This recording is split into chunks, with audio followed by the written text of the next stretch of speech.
All right, welcome in high school football fans. It is week 10 of the high school football season. Drew Sarachman here on the Stark Media Team YouTube channel, along with Jeff Tyler, your play-by-play man. And we are coming to you from Stark County, Ohio. From Tuslaw for the Blue Cup rivalry game between the Fairless Falcons, Jeff, your alma mater, and the Tuslaw Mustangs. They're doing the coin toss right now. We are about 20 minutes from kickoff. Before we get into the preview of the game, Jeff's got something special. He's going to talk about some of the history of this game, and specifically when it comes to Tuslaw. At halftime, we're going to have him talk about a lot of the Fairless side of this rivalry. So we won't hold you up, and go ahead, Jeff. Yeah, so first I'm going to kind of go over a lot of the Tuslaw really special athletes that's been here, at least the most I could figure out. Please forgive me if I leave anybody out. Did my best. You know, it was a lot easier for me to find out some Fairless information because I knew most of it. But, you know, just going through some of these historical athletes. Ryan Travis here at Tuslaw. He was a two-time NCAA D2 All-American at West Liberty. Finished his career with 285 receptions. That's fifth all-time in Division II history. He went undrafted in the NFL, but he got picked up by the Seattle Seahawks. So Ryan Travis was a great athlete here. Shannon Salzberg, who actually has some Fairless connections as well with her mother and her brother. Her brother was a really good golfer at Fairless, but Shannon played softball here. She was a tremendous softball player. She had all kinds of records here at Tuslaw, and then she went on to have the home run record at Penn State. She is currently the head coach at Monmouth. Like I said, her little brother was also a good golfer over at Fairless as well. Jim Curzon. Jim Curzon was an amazing basketball player. Went on to play Division I basketball. He played high school basketball here, and then he actually came back and was the head coach for a while as well. I had a chance to play for him my senior year in the All-Star game, and let me tell you, it was an intense practice. The guy is an amazing coach and really, really well respected. Tracy Alcorn, great at volleyball and softball. Chase Horvath was a football wrestler here, was incredible. Becky Hurd, she ran track at Ohio State 1989 and set the school record here at Tuslaw for long jump and high jump. So pretty sweet there.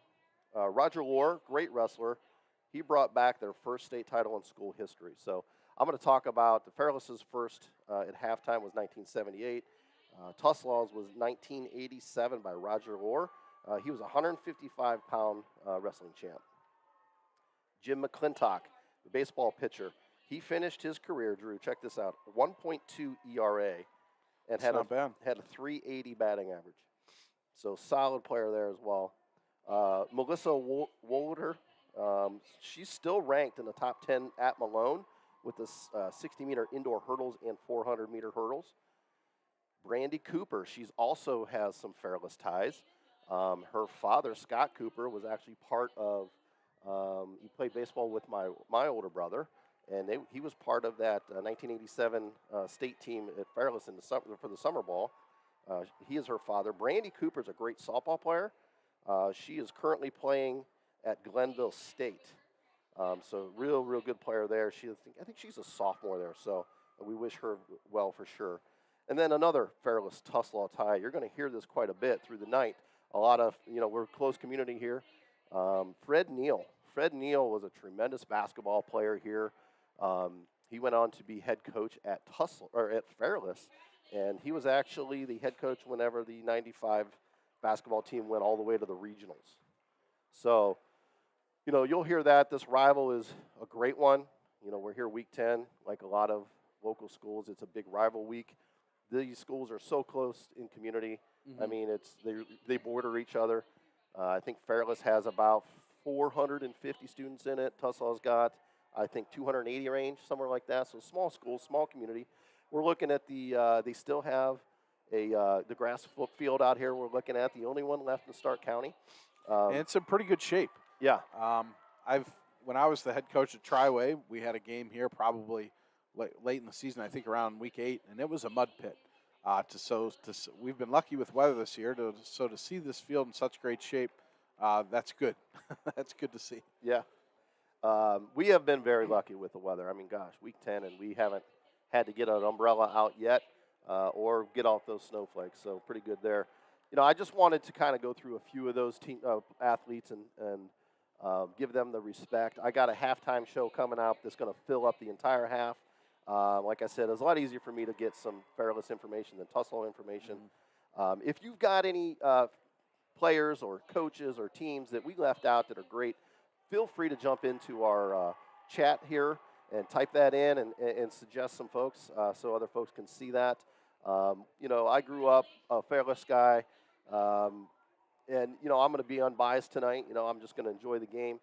That's what's cool for me, Drew, is, growing up in this community and only loving Fairless, but now I get to call these games, and I enjoy just seeing success, whoever it is, you know what I mean? And it's different every week, different players every week. So I'm super excited about that. This head-to-head match, this is the 62nd time they played each other. We know about the Massillon-McKinley rival, right? They're 133, I think, something like that.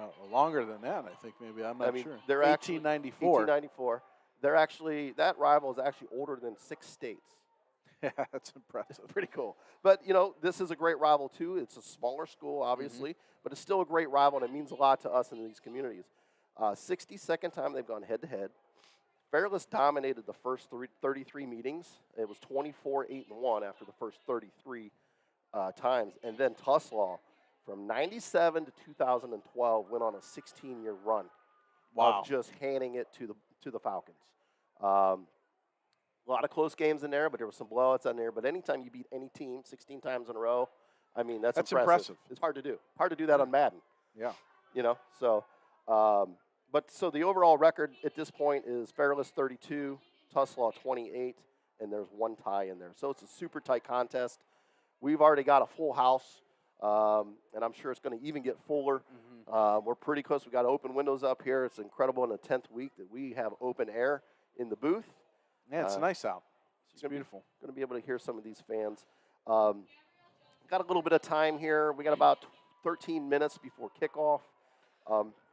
So before we get into this matchup specifically, this year's version of the Blue Cup, let's talk to you a little bit about our sponsors as we get started here. We've got a lot of sponsors over the season, and then right before we get into that, we want to let everyone know, if you want to catch that Massillon-McKinley game and you don't have Spectrum or you don't want to pay the $12 tomorrow, it's going to be 72 degrees out.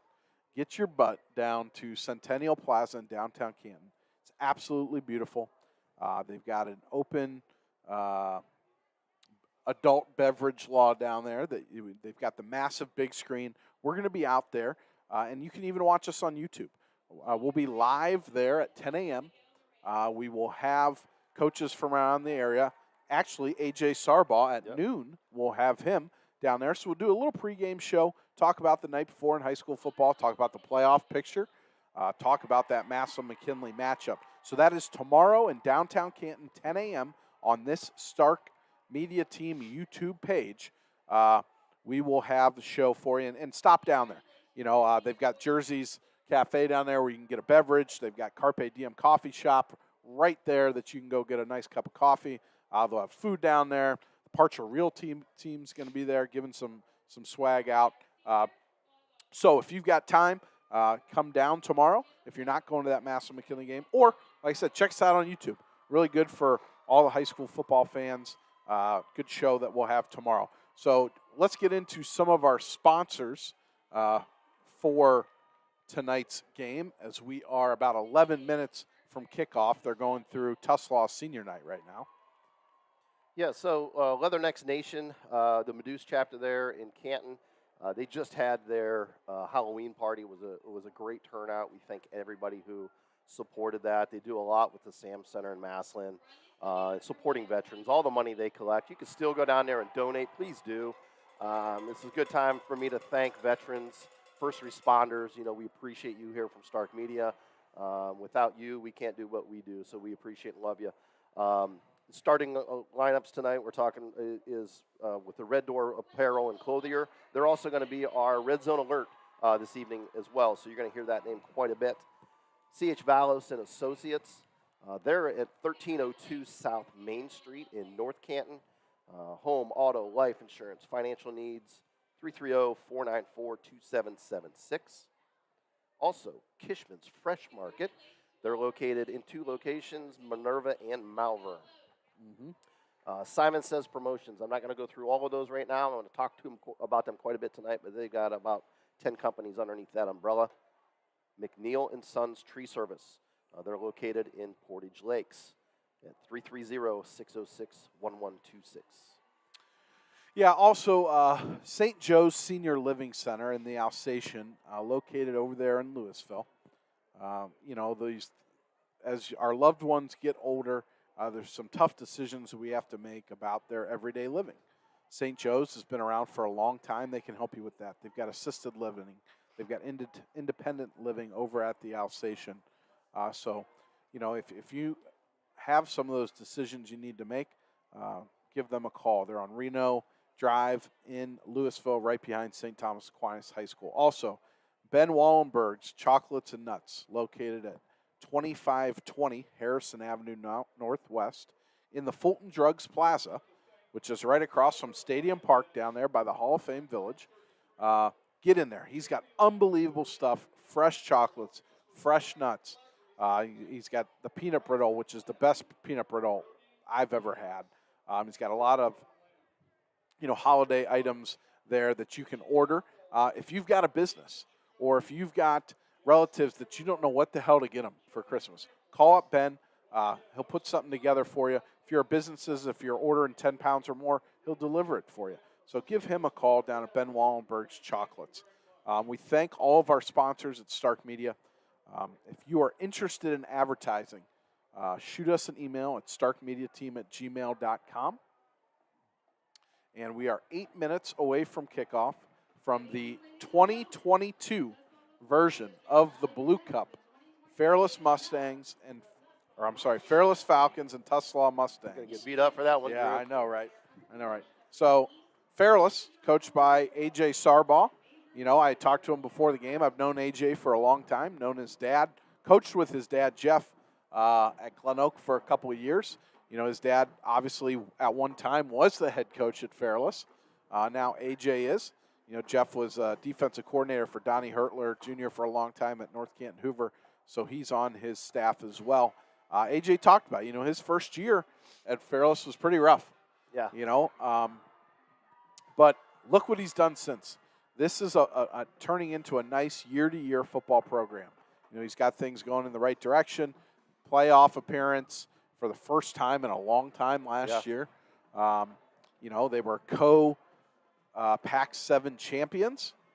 This year, I don't believe they have a chance to be co-champions. Actually, there might be an opportunity for a 5-way tie, but a lot has to happen. Right. But nevertheless, great season. They're coming into the game at 7-2. Correct. And for Tuslaw, the Mustangs, a little bit tougher season for Coach Matt Gouling in his 3rd year. So, if you're a Stark County fan or Fairless fan tuning in and say, God, it seems like he's been here longer than that. Well, he has, but his brother Mark Gouling was the head coach, and Matt was the defensive coordinator for a while. So, actually, I was telling you before the game, last time I was in this stadium, I was the head coach at Triway, and we won in overtime against these Tuslaw Mustangs. But Coach Gouling's team has 2 wins on the season. They've played a tough schedule. They've played some overtime games this year, some close games. And we are going to pause here for the national anthem. I believe after the Tuslaw alma mater first.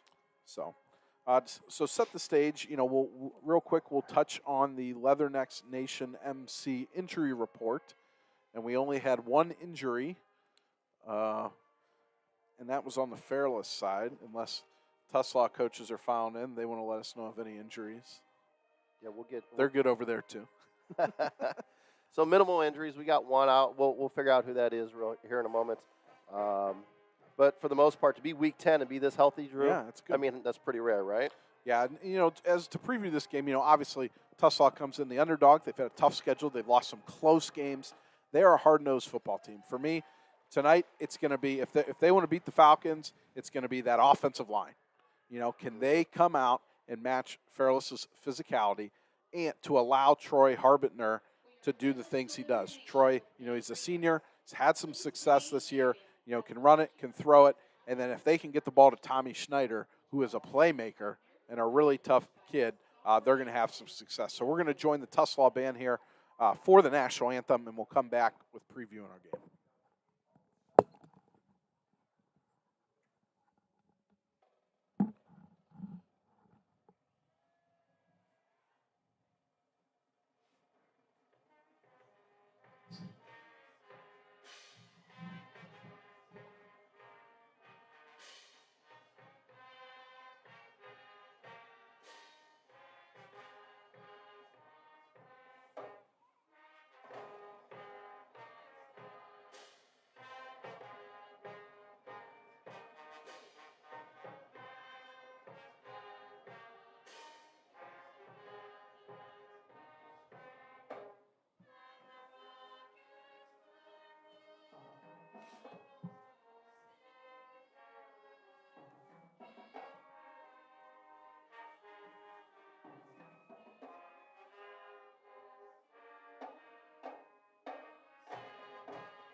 And that was the Tuslaw Mustang Marching Band with the national anthem there. We kind of talked about what Tuslaw needs to do tonight to be successful.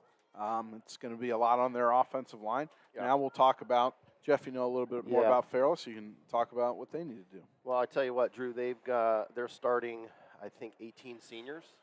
So quite a few. Have a serious amount of experience. A lot of poise in these young men. I've seen them play several times. Carson Colucci, he's the little brother of Hunter Wells, who, when he graduated, I've got a halftime show about Hunter. Stud quarterback, and he's got two really, really good receivers on the outside. Luke Yoder finished 6th in the state in the 200-meter dash. On the other side, Brody Pomnio, finished 2nd in state in the 800 meters. So speed on the outside, good quarterback to throw to. And then Peter Killey is one of their young guys. Even though he's a sophomore, he's a pretty darn good running back. So, Fairless kind of does two things. They'll either throw to open up the run or run a little bit to open up the throw. So look for this to be, pretty high scoring. Well, I think Fairless probably has the speed advantage. Yeah. I think for Tuslaw, they want to control the ball, keep that Fairless offense off the field. And like we said, the offensive line for Tuslaw has struggled at times this year, and they are going to need to keep Troy Harbitner clean on this grass field, and I think they can have some success as well. Hey, here's the thing. For a lot of these kids on both sides of the field, this is the last time they're ever going to play the game of football. So it's week 10. Yep. Anything can happen. I've seen crazy games, before. I've seen teams that, come out and they're overmatched and they do what they need to do and they lay it all on the line and they win. For Tuslaw, they need to win this game to get into the playoffs. Fairless comfortably in the playoffs right now. A win here will definitely help their seeding. They want to avoid some of the little bit larger schools. There is a kind of a discrepancy there in school size.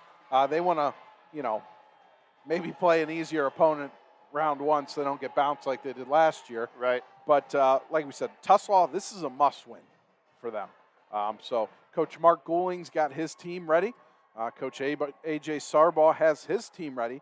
And you are listening to the Stark Media Team Game of the Week on our YouTube channel. Please like this video, share it to your friends if they need to listen. We'll try to keep you updated as the night goes along on all the scores in Stark County. We'll try to specifically focus on the pack as well, so you can keep it right here, and we'll give you as many updates as possible. We're now in the final seconds before the teams take the field. Tuslaw student section just shot off confetti and baby powder and smoke, and it's coming right in us at the booth, so we appreciate that. But you can check us out if you're not familiar with Stark Media. Check us out on Facebook. Check us out on Twitter, Instagram, whatever the hell social media you've got, we're probably on it. So, and here's the thing. You might say, oh, man, he just said hell. It's YouTube. We can say whatever the hell we want, right? We can. We can. So we're not regulated like they are on the radio. So we're going to have some fun. Thank you for joining us. Fairless is set to kick off to Tuslaw for the 2022 version of the Blue Cup. Excited here. We're balls down. We're about ready to go here. You can hear the crowd. The student section's right below us, folks. So you're going to hear plenty of noise this evening on that.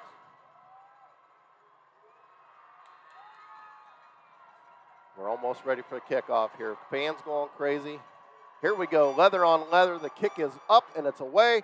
It's a sort of short one. He fielded it to 15. He's going to the 20, 25, 30. He's got room to run. 35 all the way down to the 37-yard line. Going to be first down and 10 for the Tuslaw Mustangs. Yeah, nice return there. They had a return set up on their sideline, so he had to go across the field. A little bit of a crown here, so he's running downhill for most of it. But this is a great starting field position for the Mustangs.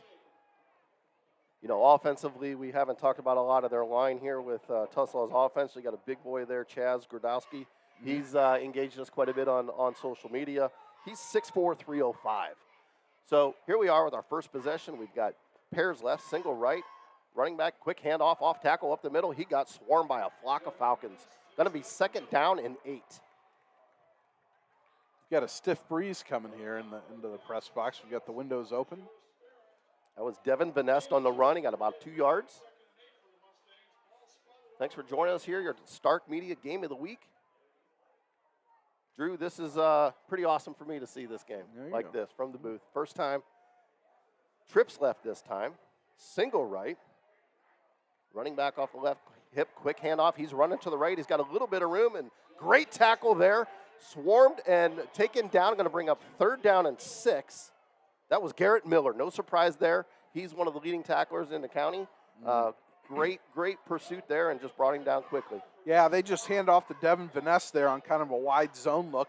He was able to get the edge, but Miller tracked him down, and now it's 3rd and 4 for the Mustangs. So it's 3rd and manageable. Trips left. Fairless showing blitz. Trips left, single right. Harbitner, the quarterback, senior. A lot of success this year. Here's a quick snap. He's looking left. Quick bubble screen completed and swarmed by the Falcons, but he's still fighting for yardage. He got tackled. I think he's short of the first down, but it's going to be close. Yeah, and he hit his number 1 target, Tommy Schneider, probably the most explosive player on this Mustang team, and they're going to have to get him the ball often. So that's going to bring up 4th and 1 from Tuslaw's own 47-yard line, and it looks like they're going to go. Yeah, Drew, they got to make playoffs, right? They're just putting it all on the table. Fairless showing blitz again. Pairs left. Single right. We got that wing back in there. Yeah, we got a lot of space here to the field if they want to throw a slant. It's wide open. Here's a snap. Bad one. He just quarterback keeper. He's running. He got the first down and a couple more. Swarmed by the Falcons again at the 50-yard line, but that's a 1st and 10 for Tuslaw. Yeah, Harbitner, bad snap, did a good job corralling it, just hit the edge. Fairless was kind of stacked in the middle of that line of scrimmage, and he was able to pick up 3 for a first down. Gives you an idea of what we're going to see this evening. Tuslaw is going to be aggressive. Why wouldn't you? It's week 10.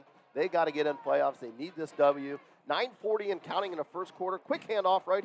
He pulled it back in his quarterback, and he's got tons of room to run. And he's got another first down, Tuslaw. Harbitner just tucked it and ran immediately on a fake jet sweep. Yeah, and he's a dual threat. He's definitely a dual threat here. He does have some turnovers on the season, but you know, if they want to be successful, they have to have success on first down. That's exactly what they did there.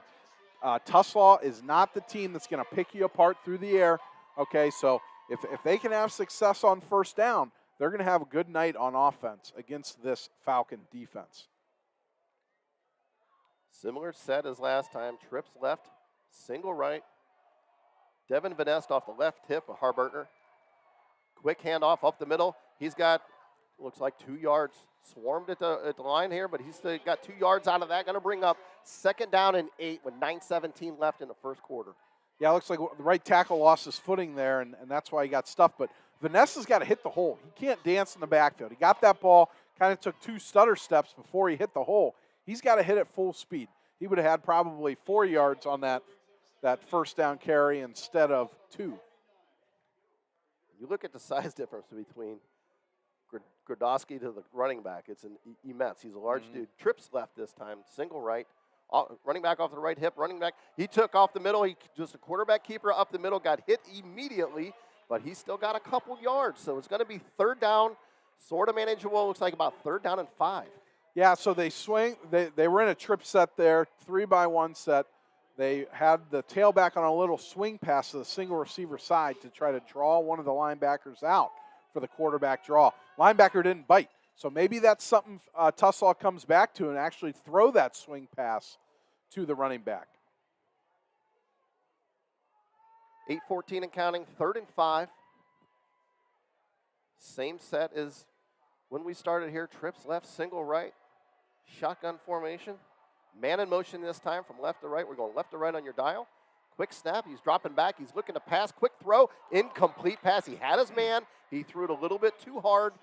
Incomplete pass is going to be 4th down and 5 at the 40-yard line. Yeah, you know, he had a slant there. He really had to fire it kind of quick to get it past that linebacker's head. There wasn't a big window. Unfortunately, there was a little bit too much heat on it to get it to his target, Jaden Ressler, the sophomore receiver. So it looks like Tuslaw is going to go again. They are going. They are on Fairless' actually 35-yard line. Deuces right, single left, man in motion, quick handoff to the left. It looks like it's a pass, incomplete pass, well covered over there by Brody Pomnio. Incomplete pass, turnover on downs. Fairless is going to take over their first possession on their own 35-yard line with 7:53 to play here in the first quarter. There is no score. Yeah, so they handed it off to Tommy Snyder there on a jet sweep. And as he was running, he pulled it up and was going to throw. They were going to try to hit like a 15 back to 12-yard comeback. Unfortunately, the receiver didn't come back soon enough. It might have been there had he run the right yardage, but he didn't. And Fairless is going to take over as they come out here on 1st and 10. Got Pears right, Pomnio in motion, quick handoff on a jet sweep, and Pomnio's running. He's stumbling down to the 42-yard line. Going to bring up 2nd down and 2. Yeah, you know, a little chippy down there already. I think Fairless got away with a block in the back right as that handoff, that jet sweep handoff came off, and then a little chippy after the play as well. 7:28 in counting here at Tuslaw Stadium. In this Blue Cup matchup, we got Pears right and Pears left. Killy in the backfield off the left hip of Colucci. We got man in motion from right to left. Quick handoff off the middle to Killy. He got hit right away, but he made him miss, and he got a 1st down at the 46-yard line for Fairless, 1st and 10. 7:10 and counting. Clock's now running. Yeah, it's a sophomore, Pete Killy there. And, you know, just by the first couple plays of this game, I can see a clear speed advantage for Fairless. Yep. Well, you've got, I'm not sure how fast Killy is, but I do know that the two, you know, Pomnio and Yoder are both state qualifiers as juniors. Track 200 and 400. So definitely lots of speed there. Killy does look pretty quick as well. 7:05 and counting. It's 1st and 10 Fairless on their own 46-yard line. We got quads left this time. Empty backfield, single right. Colucci in the backfield. And a lot of guys wide open. And then it's a completed pass up the middle to Yoder all the way down to the 38-yard line of Tuslaw, 1st and 10 Falcons. I'll tell you what, that was just a matter of execution. They went quads to the left, ran hitches to everybody. Now Fairless is going to hurry up. They're going hurry up, same set, quads left, single right, Colucci dropping back. He's throwing over the top. He's got a man, and he got incomplete pass. He overthrew his man that was intended for Pomnio. Going to bring up 2nd down and 10. Yeah, so they're going empty set 4-by-1. So what they're doing is they're just running all hitches to the one side, trying to find a space. They were lucky on the first play of that. If that linebacker saw the ball, it's a pick six the other way. Second play, they just tried to play the one-on-one matchup and throw it deep. 6:41 clock has stopped. First quarter. 2nd down and 10, Fairless. At Tuslaw's 37-yard line. Pairs left, single right. Killy in the backfield with Colucci. Colucci with a bad fumbled snap, and he got it back together, and he's running to the right, and he got a bunch of yards, got hit, still got a few extra yards. It's going to bring up 3rd down and 4. Yeah, good tackle there by Maxwell Cooper, the senior corner, 5'10", 175 for the Mustangs. 6:20 and counting, 3rd and 4 for the Falcons. They're on Tuslaw's 32-yard line. Pairs left, pairs right. It looks like they're kind of got that stack formation on the right-hand side that Drew likes so much. Man in motion from right to left. Quick snap, dropping back, got a man. Thrown it, completed again to Yoder, 1st down, Fairless. Yeah, I really love that set right there. So I used to call it Bruin. What it is it's a bubble screen out of number 3. Number 1 is going to go vertical, and then you're going to run the slant underneath. So they've got to choose, am I going to jump the bubble, or am I going to protect against the slant? As soon as you jump the bubble, the slant's open, and that's what they hit. 5:43 and counting, 1st and 10. Falcons, they are on the 21-yard line. Pairs right, pairs left, and it's a false start on the Falcons. So that's going to bring them back.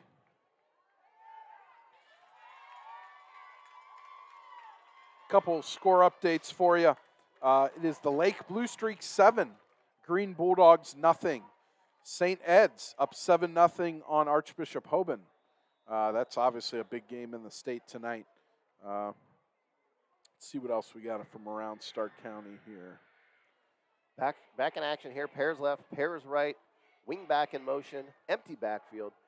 Now we got Pomnio in motion, and they handed it off to him. He's running to the right side, made a couple jukes, got maybe 1 yard at most, got tripped up at the, 26-yard line. Going to bring up 2nd down and about 9. Yeah, so they got back to that original line of scrimmage. These defensive ends and linebackers for Tuslaw have to be more physical on the edge. They're a little too soft right now on the edge, getting pushed around, and that's, giving Fairless the opportunity to get outside. Fairless hasn't ran it between the tackles once. It's all been off tackle, outside. 4:46 and counting, 2nd and 10 now. Trips left this time, pairs right, empty backfield. Colucci by himself back there in a shotgun. He drops back, quick throw, and almost picked off, but it's not. Completed pass, actually, and it might be a 1st down for Falcons.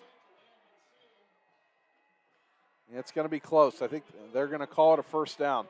So a lot of empty backfield for Fairless so far tonight. You taking advantage of that speed. That's exactly what you want to do. Yep.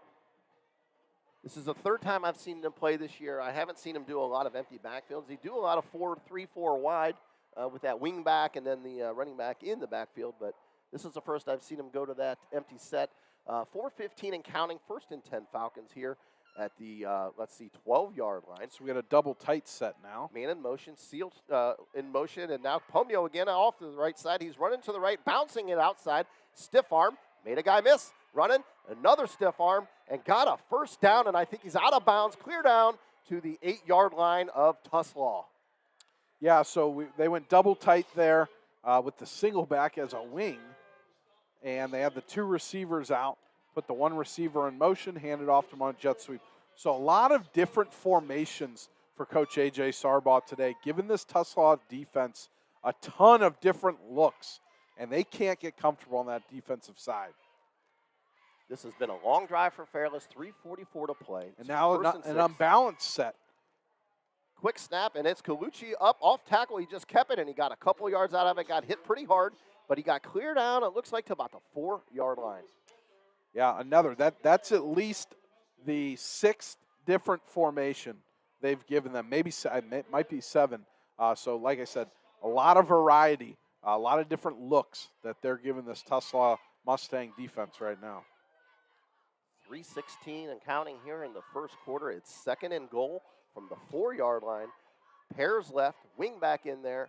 Killy off the left hip of Colucci. Colucci just handed off to Killy. Killy bounced it left, and he's got his speed all the way. Touchdown, Falcons! Killy on a quick bounce to the outside, used his speed. Touchdown, Fairless. It's 6-0. Again, that's all. They have one run the entire drive that was actually in between the tackles, and that was a 4-yard gain for Colucci. But this speed is really hurting Tuslaw early in this game. Well, the line did a great job of containing there, blocking down so he could bounce it out. We're going for the PAT here in a moment. Here's the snap.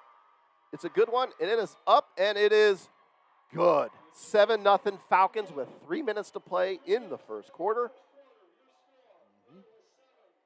We're going to have a kickoff here in a moment. I'm going to thank C.H. Vallis and Associates. I want to thank Kishman's Fresh Market. You know, we didn't get, when we were talking about our sponsors earlier, we didn't get to Finally Here Ohio. They sponsor our player of the game. By the end of the game, Drew and I will decide who that is, and we're going to go down. We'll get a photo of it. We'll have it posted all over social media. But Finally Here Ohio is Chris McCready's and his team. They're located at 1201 30th Street Northwest in Canton.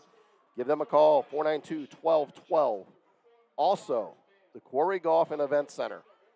There's been so many places, golf courses that have closed locally. This is a gorgeous course, probably the prettiest I've ever played. It's not an easy course, Drew. So if you're a high handicap guy, you want to be up front, okay? I still play. I'm a low handicap guy, and it's still tough for me at the back. It's a really tough course, but it is beautiful.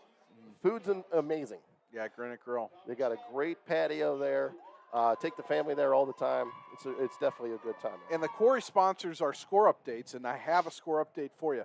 It is Lindsley, West Virginia 7, Louisville Leopards nothing. So that's a game Louisville needs to win to get in the playoffs as well here, Week 10. Gavin Wickham is about to kick off here.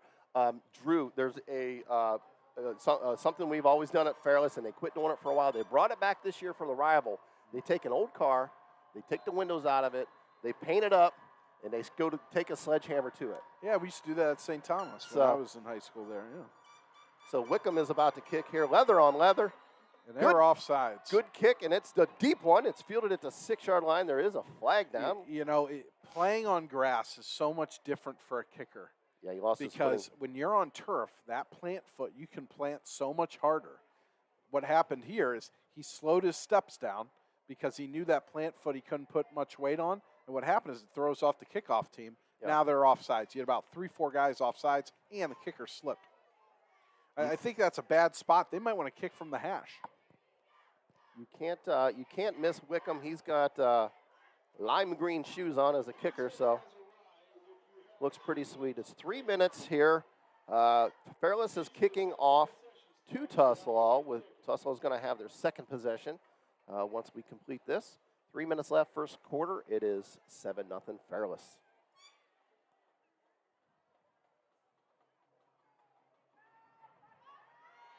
And here we go. Gorgeous night here at Tuslaw. And here's leather on leather again, and here's a kick, and it's a short one. Good air, though. It landed, and he fumbled it, but he's got it picked up at the 4-yard line. He's now running to the right. Made a guy miss, made another guy miss. Got absolutely drilled by a Falcon there at the 12-yard line. Tuslaw's going to have their second possession here in a moment. Yeah, you know, you got to secure that ball on special teams. They had great field position their first drive. Now they're going to be inside their 20 at their own 18 for the second drive. Folks, as you know, this is rival week. Massillon plays McKinley tomorrow. You can join Sam Berkwin and Jeff Shreve tomorrow at 106.9. As Drew said, he's going to be downtown Canton. We'll get to some of the rest of that in a moment, but we're back in action here. Trips left, single right, single back. Tuslaw hands off up the middle. He got a little bit of room, and he fell down. He would have been gone, Drew. He would have been gone. If he keeps his feet there, there's no one left. He's got the whole hash and 70 yards to go. So they, couldn't. Running back there for Tuslaw They got 2 yards on that. Would have been Devin Van Nest. If he keeps his footing there, it's 7-7, partner. Yeah. So it is now 2nd down and 6, 2:26 in the first quarter. Pairs left, pairs right. Harburtner in a shotgun. He drops back. Quick handoff again left, and he got tackled immediately. Back to that. Back to now 3rd down and 6 for Tuslaw. They're going to need to make something happen here on 3rd down after that drive that we saw out of Fairless. Maybe the best thing is to keep it out of Fairless's hand at this point, get a nice drive for themselves. 2 minutes and counting in the first quarter. Tuslaw is on their own 23-yard line. They are going left to right on your radio dial. We got deuces left, deuces right. Shotgun. Got man in motion from right to left. A fake handoff. He's dropping back and looking. He's got nothing, and he threw the ball, and it's incomplete pass. Looked like some early pressure there. No penalty. Incomplete. It's going to be 4th down and 6 for Tuslaw. Yeah, good protection there by the Mustangs, but just Fairless did a great job blanketing those receivers. We've got a score update for you. It is the end of the first quarter at Canton South, and it is Northwest 0, Canton South 0. That's going to be a good one. Got Aaron Snyder on to punt for Tuslaw. We got Luke Yoder back to receive. He's at his own 46-yard line to receive. Here's the snap. Here's the punt. Oh, my God, nearly blocked. Short punt. Fair catch by Yoder. He caught that at Tuslaw's 45-yard line. So great field position here for Fairless's second possession. Up 7-0 in the first. Yeah, so like you were talking about, tomorrow at Centennial Plaza, Mark Milano and myself will be down there. Centennial Plaza, that's in downtown Canton. Beautiful new facility down there. Massive big screen. We'll have the Massive McKinley game on. But tune in, go down there if you can. Tune into our YouTube channel at 10 a.m. We're going to have a great show. We're going to have A.J. Sarboff, Fairless head coach, on at noon. You're going to have Luke Yoder there as well, right? I believe he's going to bring some players there. Pairs right, snap. He's running right. Completed pass to, looks like Yoder. He's going to the 20, 15, 10, 5. Touchdown, Luke Yoder. Speaking of, another touchdown, Fairless on one play for 45 yards. It is now 13-0 Falcons. Yeah, just a little rollout pass. They pulled the guard to give some extra protection. You hit it right on the sideline. Tuslaw defender, the corner there, Jaden Wrestler was there, but went for the pick, and he didn't get it. And there was no one behind him once that happened. That was a quick one there. We got Wickham on for the PAT. Luke Yoder is the holder. As we wait for the snap here. Here's the snap. Here's the kick. It's up, and it is through. It is good again.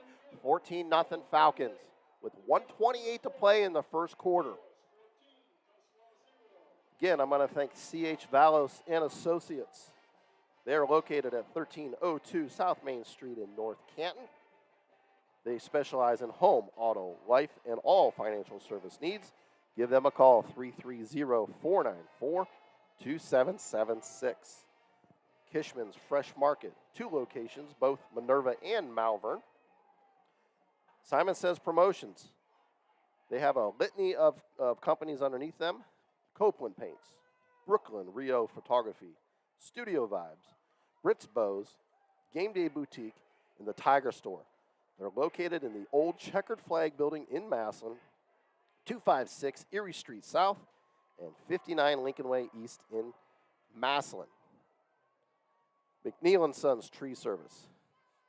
They're located in Portage Lakes. Contact them at 330-606-1126. Spirit of Stark. They are in their new home, 409 Erie Street North in Massillon. They can fill any order, big or small, even on short notice. Their equipment is amazing. They can do custom embroidery. They're at 330-806-6745. And we're almost back in action here. Wickham puts the ball down, and he's about ready to kick off again with them lime green kicks he's got. 1:28 to play in the first quarter. 14-0 Falcons. Here's the kick. Leather on leather. Similar kick. Fielded at the 12-yard line. He's running to the right side. He's got a hole. He bounced it outside and almost got tackled, but made him miss. All the way down to the 36-yard line. And it looks like a late hit on the Falcons is going to be a personal foul. Going to tack on 15 more to that great run back. Yeah, so after the run, looks like they're going to spot this ball right at the Tuslaw 40. So after the penalty, it's going to be a 15-yarder. It's going to put the ball in Fairless territory, in at the Fairless 45-yard line. That's a break that Tuslaw needed with this start for the Falcons, up 14-0. You know, Tuslaw's had some opportunities on offense. They had really close a couple times. They just need to do a better job of executing. Last drive on first down, if he doesn't trip, it's a touchdown. Yep. So, you know, this game is not out of hand. You know, it's 14-0 Fairless, of course.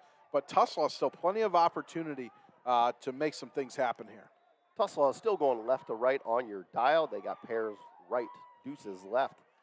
Single running back, man in motion from right to left. Hartbeitner drops back, throws left, quick screen. A completed pass to the 40, all the way down. He actually got a first down on that one at the 35-yard line of the Falcons. Yeah, that's Tommy Schneider again, his #1 target. They ran that play on the first drive. It's a little snag concept. The outside receiver runs vertical, the second receiver runs a hitch, and they run that speed out, kind of a rub route out of the third receiver, and make that flat defender decide. He kind of took his time deciding. They flipped it out to Schneider, and that's a first down. Tuslaw ball at the 35-yard line, same set. Actually, double stack left and right. Man in motion from the left. Shotgun formation. Here's a snap. He drops back. He's looking to throw the ball. He stepped up in the pocket, and he got sacked by the Falcons. It looks like, is that Sparrow? 55. Number 55. Joe Sparron. I was correct. Joe Sparron on the sack. I think that's about his 8th on the year. He's had a bunch of tackles for loss. Great pressure there. He tried to get out of that situation and bounce it outside, but Sparron was just too quick. Yeah, you know, they came right up the middle right away, and it's unfortunate because, again, Tuslaw had someone wide open on the slant route right in the middle of the field. So that'll bring up 2nd and 17 for the Mustangs, a place where you do not want to be. Nope. They are still in Fairless territory, though. 24 seconds in the first quarter. Pairs left, pairs right. Man in motion from the right to left. And there's a penalty flag. Looks like a delay of game on the Mustangs. So after that sack, they go right into a delay of game penalty. That's not what you want to see, Drew. No. No, you're wasting good field position when you do those types of things. Giving it right back to a good Falcon team. That is the last thing you want to do. Fairless has their white helmets with the blue F, white tops, blue bottoms with the white stripe, and we've got the color rush for the Mustangs. White helmets, all blue top and bottom. If you know Tuslaw, you know what that color is. 4 seconds left here. Looks like they're going to let it run out for the first quarter. And after 1 at Tuslaw Stadium, it is Fairless 14, Tuslaw 0. And before we talk about some of our sponsors, we've got another score update brought to you by the Quarry Golf Course. It is Orville 14, Triway nothing. That Orville squad has been hot. I think they're a little ticked off since they played Fairless. Yeah, they've been hot lately. So we're going to go through some of our sponsors here. We'll start with Ben Wallenberg's Chocolates and Nuts, located in Fulton Drug Plaza. Get in there. You need snacks for game day. You need snacks to take it to your playoff game in the stadium. When you're watching the Browns, watching the Buckeyes, you will not be disappointed. Everything's fresh. You know, it's high-quality stuff, great prices. Get into Ben Wallenberg Chocolates. St. Joe's Senior Living Center in Louisville. As our loved one gets older, tough decisions sometimes need to be made. They're there to help you out. They've got assisted living and independent living there as well. C.H. Vallis and Associates. They're at 1302 South Main Street in North Canton. Home, auto, life insurance, financial needs. Give them a call, 330-494-2776. And our Red Zone is sponsored by the Red Door Apparel and Clothier. If you like to dress sexy, Drew, get some nice wingtips. I mean, I don't need my clothing to do that. Okay, I hear you. I look good no matter what I do. I hear you. So we're back in action here now. We're going right to left, trips right quick, under screen, and it's a complete pass. He's got a ton of room to run. He's down to the 35, the 30, 20. Made a guy miss. Tackled by Pomnio at the 26-yard line. Going to be 1st and 10. Well, Tuslaw. I don't know. It depends where they mark it. It was about an 18-yard play, and they're going to call it a first down. Yep. So huge 2nd and 18 conversion for the Mustangs. Just kind of ran the outside receiver underneath of the vertical routes, almost like a middle screen, and he outran the middle of the Fairless defense. Trips right, single left, shotgun, quick handoff left. He kept it himself, and he's running up the middle. He got drilled. He got a gain of 2 there, but he got hit by those Falcon linebackers, a flock of them. 11:40 to play in the second quarter, 14-0 Falcons. We got a man down, but it looks like he's getting up pretty quick. So it would have been the Leathernecks Nation injury update. We've got another score update for you. It's North Canton Hoover Vikings 7, Jackson Polar Bears 0. Okay. Trips right, single left. Running back off the left hip. It's a quick option to the left, and he flipped it, and he got swarmed immediately, tackled for a loss by the Falcons. That play happened way too fast. If you're going to run the speed option, that first word is key, speed. Yep. You can't take your time getting to the line of scrimmage. You got to attack line of scrimmage fast, make that contained defender attack you so that you can pitch the ball. They ran it too slow. 1-yard loss brings up 3rd and 11 for the Mustangs. And Drew, that was the other Pomnio. That was Brody's not younger brother, they're twins, but Brandon Pomnio in that. Trips right, single left, dropping back, rolling right, looking right through a nice little touch. He threw a little touch pass. The running back reached up, caught it one-handed, great catch, completed all the way down to the 20-yard line. It's going to bring up 3rd down and I think 5. And it's 4th down. Or 4th down and 5. Yeah, so we're in the red door clothier, red zone. And they are definitely going for this like they have all night. They're coming out aggressive. 0 for 2 so far on 4th down. Let's see if they can get this one. And it's a big one for them. You know, if they're able to get this 4th down, puts them in a position to score some points here. They're going to come out with this spread stack set. Man in motion from the right, double stack left, double stack right. Man in motion, drops back, looking left. He's got a man. Stepping up. He's got a man. He did not throw it. It's picked Too off. late. Oh, he dropped it. He had the interception there at about the 5-yard line. He dropped the ball. It's going to be turnover on downs. It's going to be Falcon ball at the 20. I'll tell you what, they ran the same play they did right before the end of the quarter where they clear out, ran the slant underneath the middle field. He was wide open for about a second and a half, maybe 2 seconds. But Harbinger was trying to escape pressure, stepped up in the pocket, threw it too late. The defensive back recovered, almost intercepted it, and now Fairless will take over 1st down on their own 20-yard line. It was Anthony Stutler. He's a sophomore on that. He had room to run had he caught it. We got single right now, single left. Quick handoff up the middle. Killy's running. He bounced it left, made a guy miss, and got 5 yards. 6 yards out of that is going to be 2nd down and 4. Yeah, another double tight set, making Coach A.J. Sarbaugh is making Tuslaw cover a lot of gaps out there, spreading them out, you know, trying to slice them up the middle there. That's only our 2nd run we've seen between the tackles today for Fairless. Killy looks fast and explosive. He's a sophomore. He's one of the few non-seniors starting on this team. He's going to be somebody to reckon with here for the next couple years. We got same set, single left, single right. Killy again up the middle, and he fell down and then got tackled immediately. No gain there. Going to be down 3rd down and 5. Yeah, that was big Jacoby Baker, 6'2", 245 senior, was right there, shed the offensive tackle. You know, I'm not sure if he slipped because he saw Baker or if he slipped first, but regardless, that's a nice 2nd down stop for the Tuslaw Mustangs. 8:52 to play in the first half, 3rd and 6.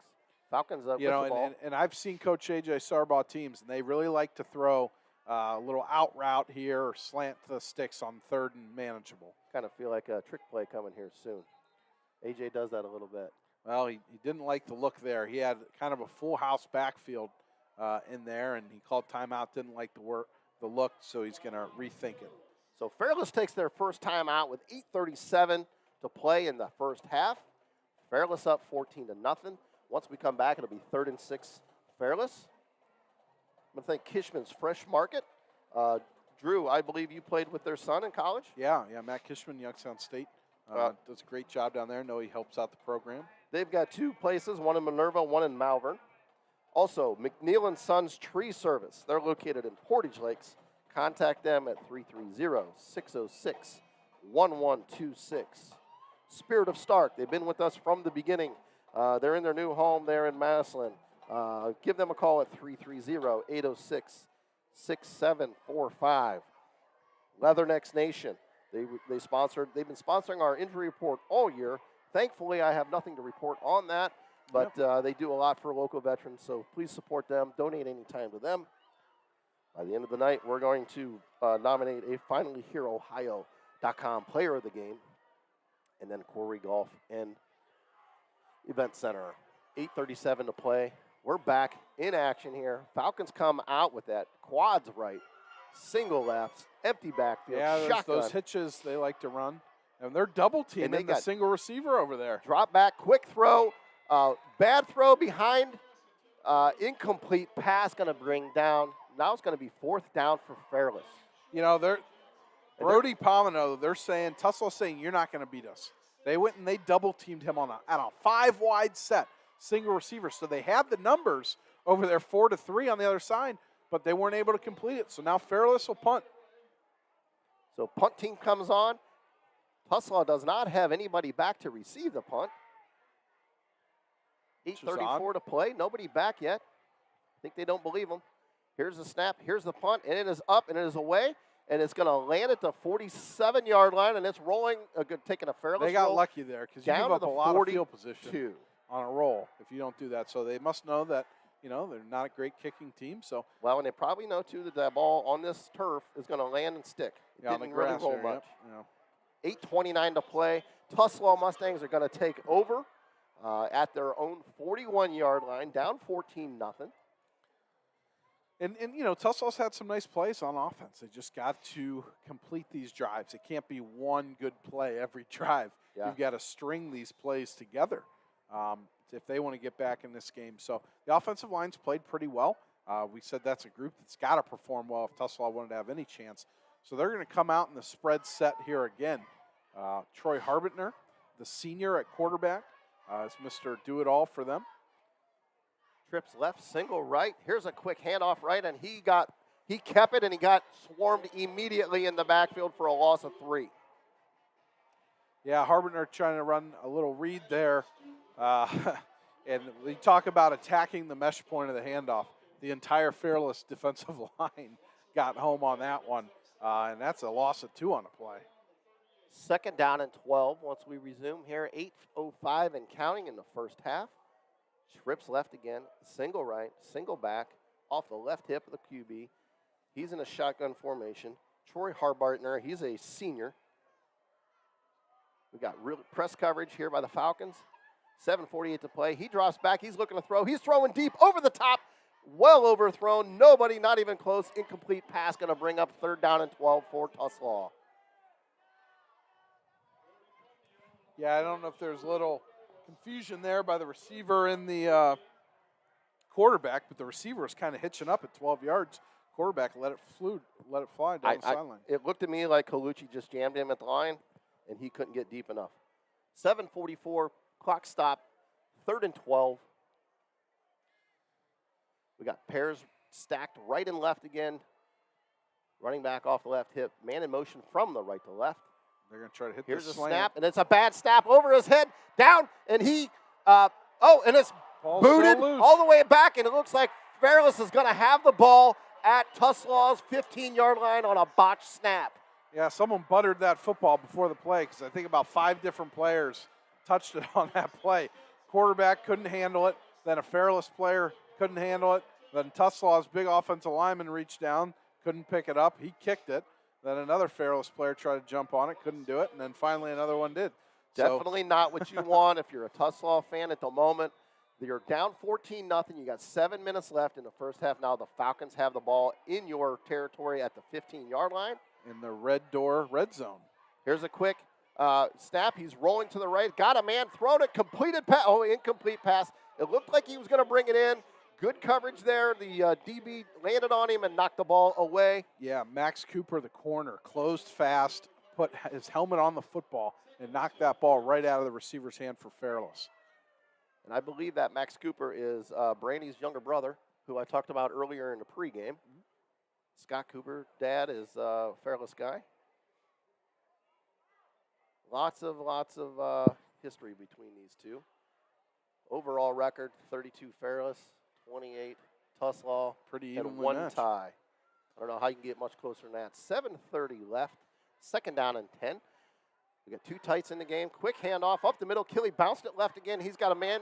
Made a man miss. Made another guy miss. Jumped over top of him all the way down. It's a 1st down and goal at the about 2-yard line. Nearly scored on that one. Yep, just running power there, off tackle to the young sophomore Killy. He's going to be a good one. Yeah. He's pretty electric here, can move. Good for this Fairless offense, and he's going to be dangerous when he gets older and puts some more weight on himself. See if they don't reward him here on a carry from the 4 after that nice run. They've got him all jammed in. Goal line formation here, running a man, Seal left to right. Now Pomnio left to right, and they did hand it off to Killy. He made a guy miss, got tackled, and he got in. Touchdown, Falcons. Yeah, great. Killy off tackle, made a guy miss, spun move, touchdown. Yeah, great extra effort. We got, some extracurriculars after the play. Coach A.J. Sarbaugh not happy there. But the touchdown is what matters. And, he's talking to the officials. And right now, it's 20-0 Fairless. Killy with his 2nd touchdown of the game. Before the PAT here, it's PAT is 20-0, 6:58 to play. Wickham here about ready to kick off. Here's his PAT attempt is up, and it is good again. No good. Oh, I'm sorry. It is left, wide left. So 20-0 Fairless with 6:58 to play. I'm going to thank some more sponsors here. We've got a lot of them. We appreciate them all. Red Door Apparel and a Clothier. Drew, you said you don't need help, but if you like to dress snazzy, go see them. C.H. Vallis and Associates, 1302 South Main Street in North Canton. That's right down the road from me. 330-494-2776. Drew, tell me about the chocolates. Oh, Ben Wallenberg's. So I was in there yesterday, and he was making caramels. He's got this big, giant, old-school copper kettle that he makes probably about 60 pounds of caramels at a time. Wow. And he uses Jersey cream from cows. He gets those in there and makes those. He's got a big mixer for this kettle that was made in 1902, and those things are delicious. So if you like caramels, get in there to Ben Wallenberg's. Gavin Wickham on for the kickoff here. Gavin's dad played here at Fairless, was a real good player. 6:58 to play. Falcons up 20-0. We're awaiting the student section for Fairless is going crazy right now with their whiteout. Here's the kick by Wickham. It's up, and it's a good one all the way down to the 6-yard line fielded. He's running left this time. He's got some blockers. He's running to the left. He made a guy miss, and he's all the way to the 32-yard line. Flag down. Looks like holding on Tuslaw. So Tuslaw likes to run their return to their own sideline. So what Fairless is doing is they're kicking the ball to the opposite hash. So, between the hashes, that's 20 yards. Yeah. So you've got to cover 20 yards of field there, to get to the sideline you want. You're wasting time. Waiting on the call, but we're pretty sure it's a holding, and it is. 6:51 to play. The Mustangs are going to take over. They need to put something on the board here before half if they can. Got an explosive Fairless team. 6:51 to play. Kishman's Fresh Market. They have 2 locations, Minerva and Malvern. So go check them out, local markets. There's not a lot of them left, folks. Another score update brought to you by the Quarry. It is the Malvern Hornets 14. East Canton Hornets nothing. I've got them in my top 10. Malvern? Back right. We got trips right, single left. QB keeper running up the middle, had a little bit of a lane, got hit, spin move, down to the 17-yard line. It's going to bring 2nd down and looks like about 4 or 5. I'll tell you what, he was kind of fumbling the snap there again, and had he handed it off, they had nothing but space up the numbers. Would have been a huge gain on 1st down. Nevertheless, nice 5-yard gain on 1st down for the Mustangs. Surprising to see some of these potential holes here with the linebackers of the Fairless. They're pretty stout. Mm-hmm. Trips right, single left, shotgun, drops back, looking right, throws right, completed pass, 1st down. He's got and tackled at the 26-yard line, 1st and 10. Mustangs. Yeah, it's Tommy Schneider, and that's already his 4th catch of the game here. You know, that's someone that we talked about in the pregame that they're going to have to get the ball to. We've got another pair of score updates for you, brought to you by the Quarry Golf and Event Center. It's 2 17-0 scores. It's Lindsley, West Virginia 17, Louisville nothing, and it's now Orville 17, Triway nothing. Back in action, trips left, single right. Quick high snap, hand it off up the middle, cut it back, got tackled, but got 2 yards on that one. Going to bring 2nd down and 8. Drew, is it safe to say Louisville doesn't have a rival any longer now that they've got an out-of-state team coming in? Well, with the way Louisville's been playing, they're only rivals themselves. Yeah. Right now, they've got to worry about themselves before they worry about other teams. Hoover's always been a big rivalry for them, week 2. 5:38 to play here in counting. It's 2nd down and 7. Pairs right, pairs left. Man in motion from the right to left. Quick jet sweep, pulled it back. He's running himself. He got all the way up the middle. Plenty of room to run. 1st down all the way down to the 40-yard line. Yeah, they faked the jet sweep there. Quarterback just kept it. Went right up the middle for a 1st down. Another Pac-7 score update for you. It is Canton South 7, Northwest 0 with 4 minutes remaining in the first half. So if South's able to win that, we've got a possibility of a 5-way tie in the pack. Incredible. If Northwest wins, they're the outright Pac-7 champs. Right. Pairs right, pairs left, same set. Man in motion again. Handed to the up back this time, and he took off, and he got a lot of room to run on another 1st down. He fumbled the ball. I think he was down. Recovered by recovered by the Falcons. That was Anthony Stutler on a recovery. He may have been down. No signal yet. I'll tell you what, if that's a tough break for Tuslaw if they call that, because I think he was pretty clearly down. He hit the ground and the ball popped out, and that was Devin Van Est, the senior on the carry. And looks like they're going to stick with the call and say it's Fairless's ball. Anthony Stutler was the one that dropped that interception down there. He was on at that time, recovered that fumble. It's Fairless ball, 1st and 10 at their own 40-yard line. Pairs right, single left. Wing back in the game. Killy off the right hip of Colucci. Handed off to Killy again. He's having a good game, and he got 8 yards on that one. Yeah, really tough turn of events there as Tuslaw, started deep in their own territory, had marched about 40 yards already on that drive, and then popped it out for another 1st down and fumbled. Yep. Here's the thing. The officials might have had a bad call, but at the end of the day, you always teach your player, hand the ball to the official. If you hand the ball to the official every play, you'll never turn it over. 4:20 to play. Quick handoff to Killy again, running up the middle, and he's got, if it's not a 1st down, it's 3rd down and inches. Yeah, it'll be, or second down, I think. Third, you're right. 3rd down and a smidge. And it is 3rd down. The shadow of the ball is over the 1st down. It's that close. 3:52 to play. End counting here. Falcons at the midfield, up 20-0. Pomneo is on the right-hand side. We got Killy in the backfield. Quick handoff up the middle. Actually, he kept it himself, and he got the 1st down. But you got some chippiness going on. We got a flag down here in the secondary. We'll wait for this call. I believe he got the 1st down. Looks like the judge is standing there, going to give it to him. We'll have to see what this play is, though. This flag, it's going to be some sort of unsportsmanlike after the play. It looks like it's on Tuslaw there, walking it off. Oh, I'm sorry. It's not confirmed yet. 3:37 to play. He's facing the Tuslaw way like he's going to start walking. And it is against Tuslaw. They didn't signal what it is, but I'm guessing that was a personal foul because he's walking 15 off. Fairless saved those up from the CBCA game, I believe. 3:37 to play. It's now Falcons ball. 1st and 10 at Tuslaw's 34-yard line. So definitely not what you want to happen if you're a Mustang fan. Yeah, not ideal. Falcons definitely are going to try to punch this in by the end of the half here. They've got 2 timeouts left. Plenty of time to go. 40 or 35 yards for this explosive offense. Pairs right, single left. Pomneo in motion left to right. Quick throw deep to Pomneo. I'm sorry, that was Yoder. just threw a little bit wide, incomplete pass. Going to bring up 2nd down and 10. He was wide open, Drew. If he caught that, Stanton, it was 6.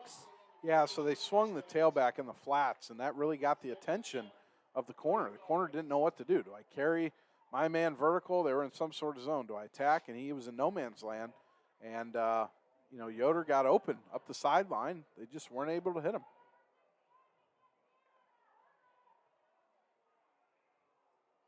Pomnio right, Yoder left, Killy in the backfield, up back in the game.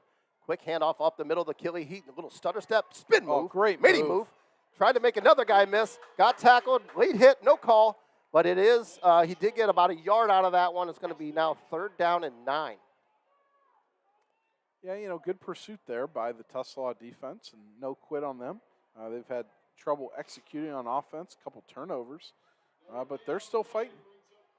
2:50 and counting to play, 3rd and 9, Falcons at Tuslaw's 34-yard line. Exactly what we thought we would see coming into this. It's about execution at this point. We've got the extra offensive lineman coming in the game, so it's going to be some sort of heavy set here on 3rd down, which is interesting because it's 3rd and long. Pomnio left. We got stacked. Yep, and it looks I think they had the wrong personnel in the game. They were missing at least the skill guy. So Coach A.J. Sarbaugh will take his 2nd time out of the half. And it gives us an opportunity to talk about Finally Here, Ohio. So finallyhereohio.com. They've been sponsoring our player of the game for all our games all year. They are Chris McCready's and his team are located at 1201 30th Street Northwest in Canton. Contact them at 330-492-1212 or visit finallyhereohio.com for your free hearing evaluation. Just tell them Coach Drew and Jeff sent you. Yeah, we've got another score update for you, brought to you by the Quarry Golf and Event Center. Give the Quarry a call. You're looking for a spot for a wedding? It's absolutely beautiful out there. Nice spring wedding, summer weddings they do. They've got space inside, or a nice fall wedding like right now. It's a great time of year, a lot of weddings. Give them a call. So we've got a score update. It is the Alliance Aviators 34, Marlington 7, with about 6 minutes to go to half. So Alliance, after that loss a couple weeks ago to West Branch, is putting it back together and ending their regular season strong.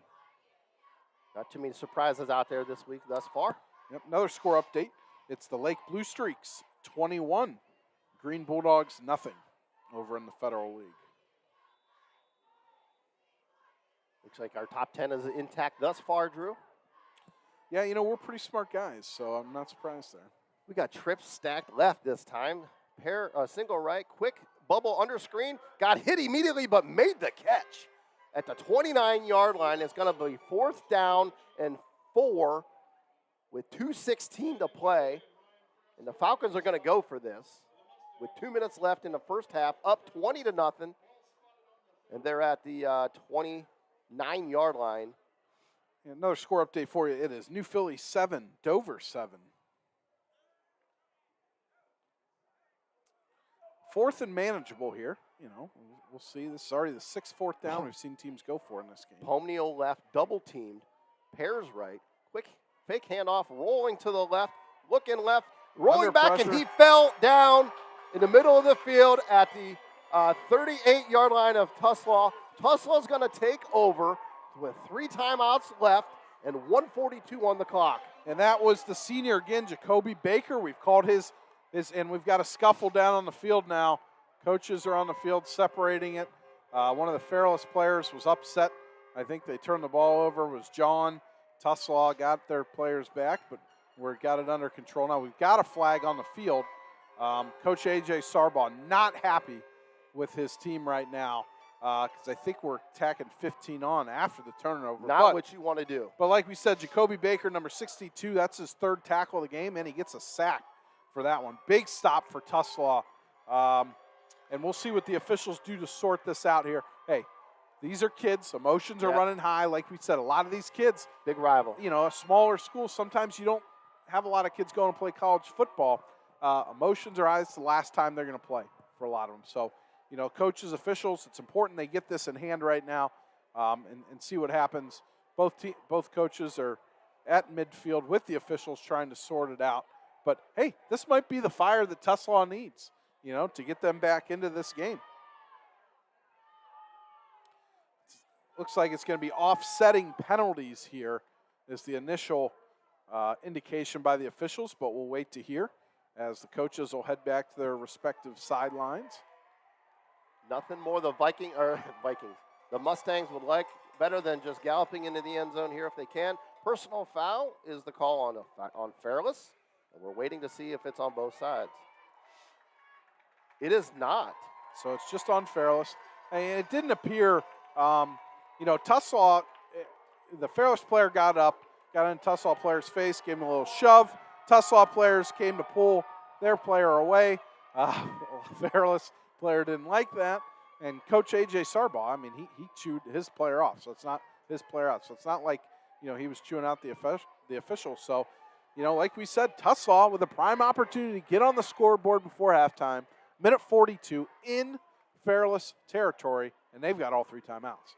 Well, and I was just going to say, Drew, with having 3 timeouts left with this amount of time, first down is going to stop the clock. Also, that opens everything up. Yeah. You got time to still run the rock. I like to see them clear out and run that slant in the middle of the field again like they've done. Trips left, quick handoff to the right-hand side, and he got tackled immediately for a loss of 2. Going to bring up 2nd down and 12 for Tuslaw at the 50-yard line. Yeah, and that was big number 70. 70s. Tom Fox. 6'2", 245, senior. Trips left again, single right, single back, shotgun. Here's the snap. He drops back. He's looking left. He's got a clean pocket. He's rolling to the left. All kinds of time to run. Now he's running back to the right. Throws it really deep. Wow, great completed catch. Pass at the 30-yard line for Tuslaw, and he dropped it out of bounds. It is now incomplete. I'll tell you what an excellent catch. Great effort. A great effort by Max Cooper. Toe tapping on the sideline. Unfortunately, big hit from the secondary. He wasn't able to hold it going into the ground, but at least that stops the clock for Tuslaw here. So they've got some time, take their time, and get a good play call here on 3rd and 12. We got bunch trips left, single right. Running back still in the game off the left hip. He drops back. He's looking to the left. He's dancing around. He's rolling right. He's trying to roll back the opposite way. Great block there. Penalty down now. And he just threw it. Almost picked off again by Pomnio. Incomplete pass. And it looks like there's going to be a holding call, I would guess. Yeah, Harbinger's, he can't do that. He can't, take himself away the play. So if you're going to scramble and you're forced to scramble and you've got trips to your left and you decide to scramble to the single receiver side, you've got 2 options. It's go, keep running, or try to find that single receiver. That single receiver is covered.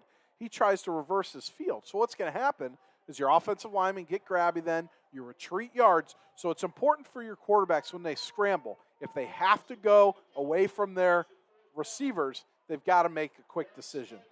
He didn't do that. It's going to be, they decline the penalty. It's going to bring up 4th and 12.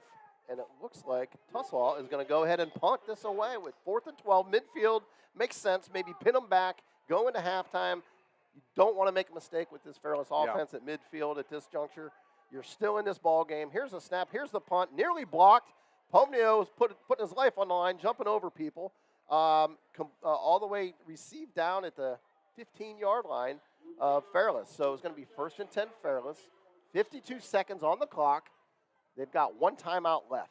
Yeah, and I expect Fairless just to kneel it out here, maybe run it into halftime, with the lead and backed up inside of their own 20.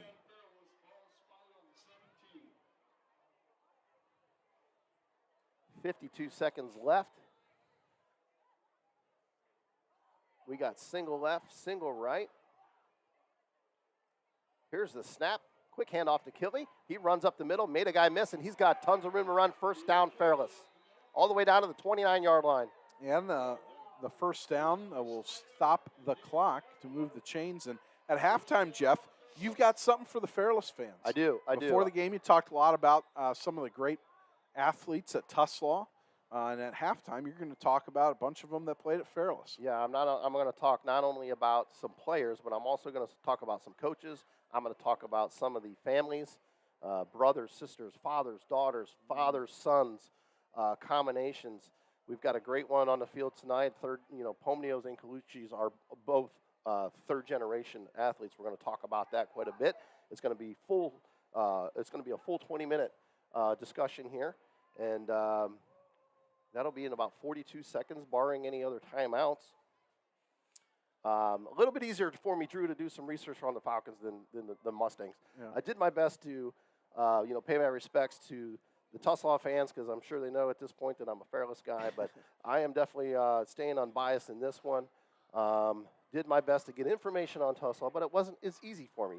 I was able to call some former coaches, that I know at Fairless, some former players, and a lot of them were sending me information all week, so I appreciate all that extra help. We're almost back in action here with 42 seconds left to play. Fairless is up 20-0. It's 1st and 10 Falcons. Pairs right, single left. Here's a snap. Killy again up the middle. He's got room to run again. He got hit, made a guy miss, got another couple yards, and it's going to bring up 2nd down and 6. Looks like the clock is running, 32 seconds left. Fairless is going to go hurry up. They're going to try to make something happen here. Just got to be smart, not make a mistake. If something works, great. Pairs left, Killy up the middle again. He's running. He's got room to run. He's got a 1st down. That's going to stop the clock at the 42-yard line for the Falcons. Yeah, now they're in a spot now. They do have 1 timeout left. 20 seconds clock running. We'll see what they decide to do here. Maybe 2 plays left if they choose to take a timeout. Trips left. He got the snap. He's rolling right. He threw it to the sideline, and he got out of bounds. Got hit late. No call. It's 1st and 10 again at now the 45-yard line of Tuslaw with 9 seconds left, 9.9 left. Got 1 play in the hopper here. What do you like here, Drew? Tuslaw's going to play off. So, you got 2 options. Get it to your playmaker, your best playmaker you got in space, and see if he can make everyone miss.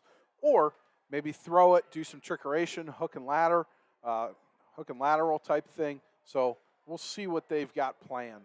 Trickeration, that's a new one for me. Pairs left, pairs right, man in motion from right to left. Shotgun formation, Killy off the left hip of Colucci. Here's a snap. Colucci rolling left, looking left, throws it out of bounds, incomplete We're going to have one pass, more play. and we are going to have another play. There's just less than 6 seconds left. They still have a timeout. That's probably not going to come into play here. 20-0 Falcons. 2nd down and 10. Looking at that blue pride on the board over there, and that means the same to both schools. I'll tell you what, Fairless has done a great job here over the years. What they've done with this stadium, the entrance is absolutely phenomenal. Got a beautiful press box, beautiful stands. They are competing in Division 6, so they're a smaller school. But hats off to the community here at Tuslaw for the facilities that they've provided their young men. We've got a timeout, Fairless. Yep. So I think Coach just wanted to take a look and see what they're going to do. Hey, I've done this before. Sometimes when you've got athletes that afford you to, and they're seniors, he's got 18 seniors that afford you to do some things you wouldn't normally do with a younger team. I'll give you a great example. In the playoffs, my last year coaching, we're down at Toronto. I'm coaching at St. Thomas, and it's a 4th down, and we've got, they're giving us some looks we haven't seen. So I said, you know what, Coach Mike, let's take a timeout.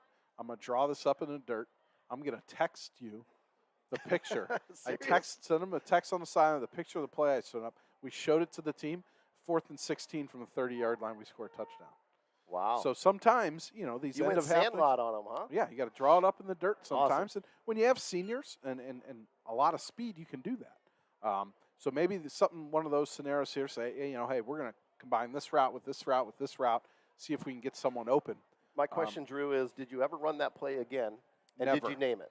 No, we named it touchdown after the play. Good one. All right, so we're back in action. 6 seconds And I think it was left. followed by it was preceded by some expletives on my part. I was happy. Trips left, drops back, throws it over the middle, wide open, and it's an low. incomplete pass. It was a low ball at the half. It is Fairless. Oh, I'm sorry. There's still 1.3 on the clock. I thought that would take it out. There is still time for one more play at 3rd and 10. The home clock operator has to learn to run that clock out there. Yeah, not sure. That's not home cooking there. Thanks for joining us, folks. This is Stark Media Game of the week. Pairs right, single left. They are still overloading to Pomneo's side all night long. I don't know that they know how dangerous Yoder is as well. Man in motion from right to left. Here's a snap. Drops back. Quick pitch to Killy. He's got room to run. He bounced it outside. He made a guy miss, and he got tackled, and that's going to be the end of the first half. Fairless Falcons 20, Tuslaw Mustangs nothing. So I'm gonna roll into my halftime. Yeah, just to recap the first half, Tuslaw came out playing hard, just missing some opportunities there. Fairless got on the board quick with a touchdown. Then they scored again on a deep pass and 2 touchdowns out of Killy in the first half. So now, Jeff, we're going to roll into your halftime show. Before I get started, I just want to put a disclaimer out there that I did my very best to do some research from not only what I knew, but talking to a lot of people in the community and looking online and things like that to get some of this information that I'm going to share with you about Fairless High School. Forgive me if I left you off the list or somebody deserving off the list. Feel free to engage us in this chat or anything on the social media, Stark Media, or even me personally. I would love to hear some of those stories. But I'm going to start with some of the top coaches in Fairless history. I got to start first with Fred Breidwieser. He was a U.S. Navy veteran in World War II. The football stadium over there at Fairless is named after him.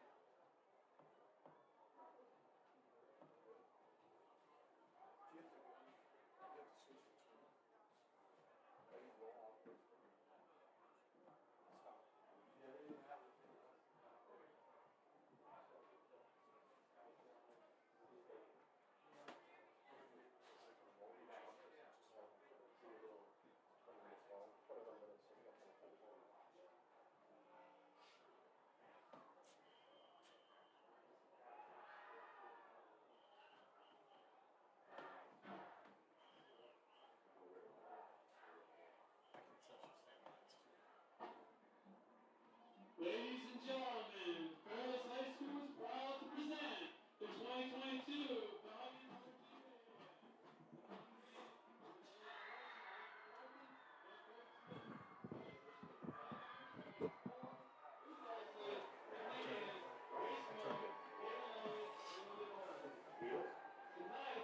Everybody calls him 1 because of the number he always wore. He called everybody by their number.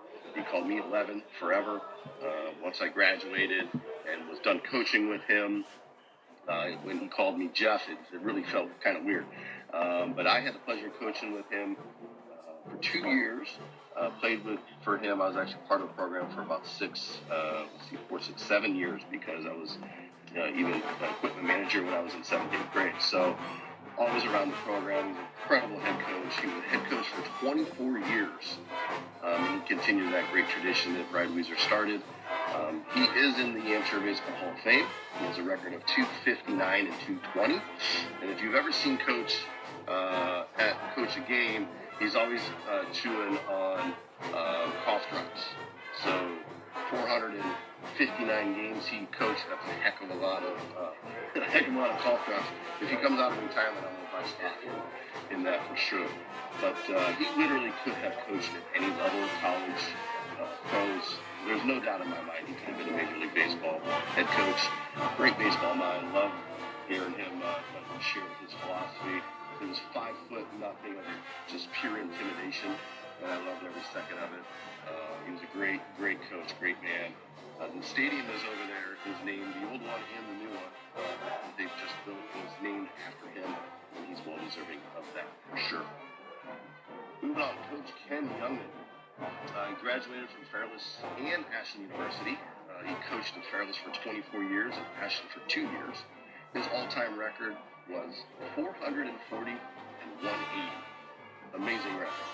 He coached 8 league titles, 9 district appearances, 3-time Stark County Coach of the Year. He led the 1985 team to state. Players including Brett Spurgeon, Tim Tomasi, who became a club pro. And he's had many kids qualify individually to go to state since then.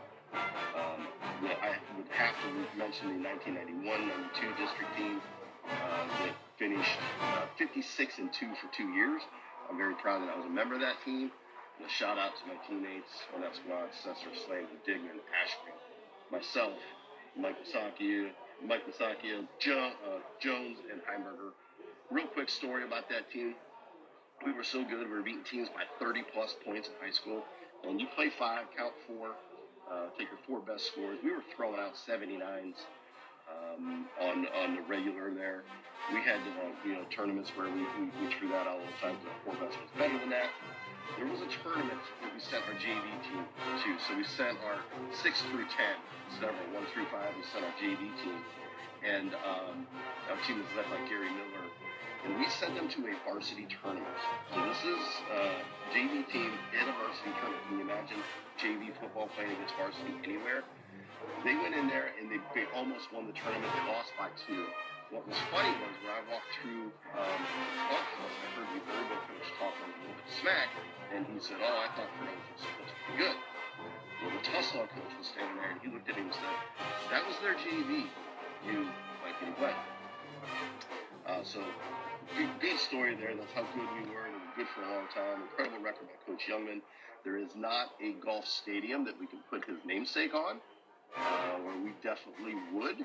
I believe that we probably should do something and get something figured out, that something over there at Fairless needs to have Coach Youngman's name on it, for sure. Other coaches I wanted to mention: Ron Rankin, great coach, heard his name for years. Bob Vero, amazing basketball coach, really wanted to play for him growing up. And I would have to mention AJ Salvall, who's down there now. It's only the second time in school history that we've had 3 years in a row with a winning football team, winning record. That happened 1978 and 1980. It just happened 20, 21, and 22 consecutively. Hopefully we can keep AJ here for years to come and keep that tradition going. Moving on to some of the top players. I talked about the coaching tree. There's a player tree, and people feed off of other athletes. It started to me with Ted Provost. He played football, basketball, ran track. He's 7th all-time scoring in basketball with 958 points. He ran the low hurdles in track, and he became the first Fairless athlete in history in any sport to reach state. He was a quarterback. He was a defensive back. Really, more naturally, a defensive back. He was a QB just because we needed him. Woody Hayes recruited him personally and put him solely at defensive back. Woody Hayes nicknamed him Tree because of all the Buckeye Leaf stickers he collected for his helmet. Ted Provost, he was a 2-time All-Big Ten, and he was an All-American in 1969. He was a member of the 1968 national title team at Ohio State, and I believe he came up with a game-winning interception that sealed that victory.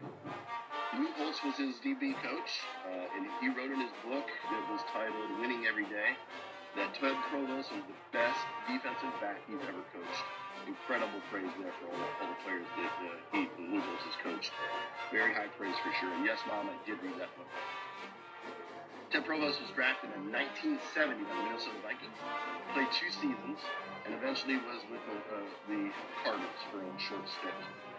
He finished his career in the Canadian League before coming home and starting a successful construction company.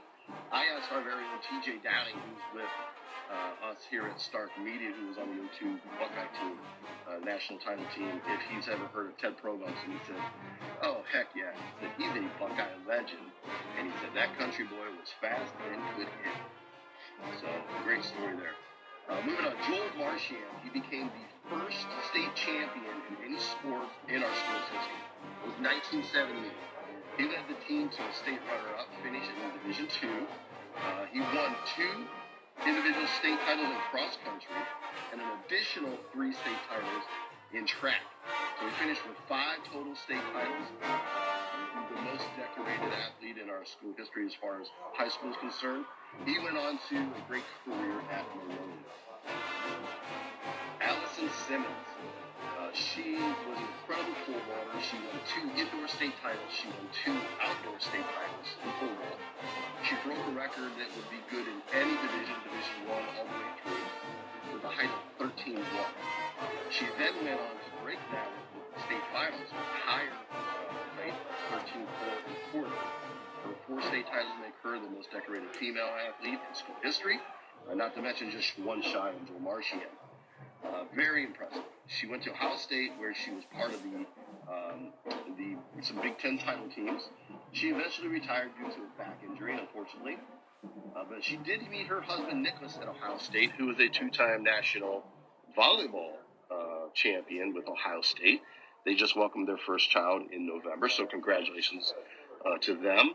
They live over in Poland now, but I'm going to have to call Nathan and Natalie, I think, and get them to move back into our district, because that little girl was born with some championship pedigree for sure. Hunter Wells, when he graduated from Ohio State, he was the all-time Stark County passing record with 8,344 yards. I think he broke Len Dawson's record, if I'm not mistaken. Also held the completion record with 617 completions. Ranked second all-time in touchdown passes with 67. He was named Stark County Player of the Year, and he was first-team All-Ohio. He led Fairless to their first playoff berth in 14 years, and he's the first playoff victory in school history. Hopefully his little brother, who's on the field tonight, Carson Colucci, will break that this year and open that. Hunter went on to Youngstown State, where he also had a great career and threw for over 6,000 yards at Youngstown State before he retired. Aaron Melhorn, he won back-to-back state titles in cross country in 2005 and 2006. He also won a third title in 2006 in track in the 3,200 meters. He went on to win back-to-back national titles individually at Malone in the 3,000-meter steeplechase. He was part of 3 national title teams at Malone. Pretty awesome. Lindsey Gott, she is the leading scorer in school history, male or female. She scored 1,709 points on the girls basketball team. She was 3-time Pac-7 Player of the Year, 2-time Stark County Player of the Year, and 3-time All-Ohio. She led the Lady Falcons to a district title in 2005. Bill Gott, who happens to be Lindsay's father. Bill Gott was a wrestler. He was the first to compete in a state competition in wrestling. He finished second at 185 pounds. He was also an All-Stark County guard in football, and he helped to lead us to our first league title in football history. At that time, it was the All-Ohio Conference. So, great pedigree there. Barb Spurgeon, Division II Player of the Year in 1980. Division II Player of the Year for everybody, kind of like Miss Ohio, if you will. She led the girls basketball team to state. She was 3-time All-Ohio and second all-time scoring at Fairless with 1,429 points. She was also on the 78 volleyball team that went to state. So Barb Spurgeon was a heck of an athlete for sure. Chad Mercer. He was a member of that amazing 95 district team that was so good. So many great athletes on that squad.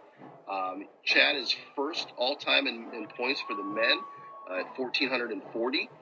Keep in mind, he played for Fred Neal, who came from Tuslaw, and Fred's a great coach. The one thing he did at the end of quarters, though, is he would, the last minute and a half, 2 minutes, he would stall out each quarter. I believe if they played the full quarter for 4 quarters, Chad would have probably had about 1,800 points when he graduated. Chad did also break Tim Wade's single game record with, I think it was 53 points he scored. That one might be a point or two off. And then moving on, Jordan Jennings. He was a great shooter. He finished third all-time in scoring with 1,158 points. He led the men's basketball team to a regional semifinals in 2007, and he actually broke Chad Mercer's single-game record for scoring in the mid-50s. I think it was 54 points, and Jordan still has the record as well.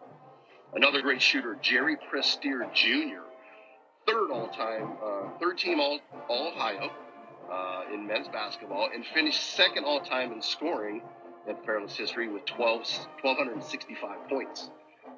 He finished, get this stat, 277 three-pointers. He made 277 three-pointers. Do that math for Jerry Prestier Jr. Incredible. The next 2 guys, I got to put them together. It's Matt Hollinger and Nate Hollinger. They're the only brothers on the list for all-time scores in basketball. Matt's 5th all-time with 1,034 in total points. Nate is 14th all-time with 690 total points. Both members of that great 1980 team that was 18-2. Their point guard was Jim Penland, who actually probably is responsible for a lot of those assists there as well to the Hollingers. I'm going to talk about the Penlands here a little bit later. Tim Wade. Tim Wade was the reason I was on the bench my junior year in basketball. My 18 points was not good enough whenever you've got a guy in the two spot scoring 32 points a game plus. Tim was an incredible scorer.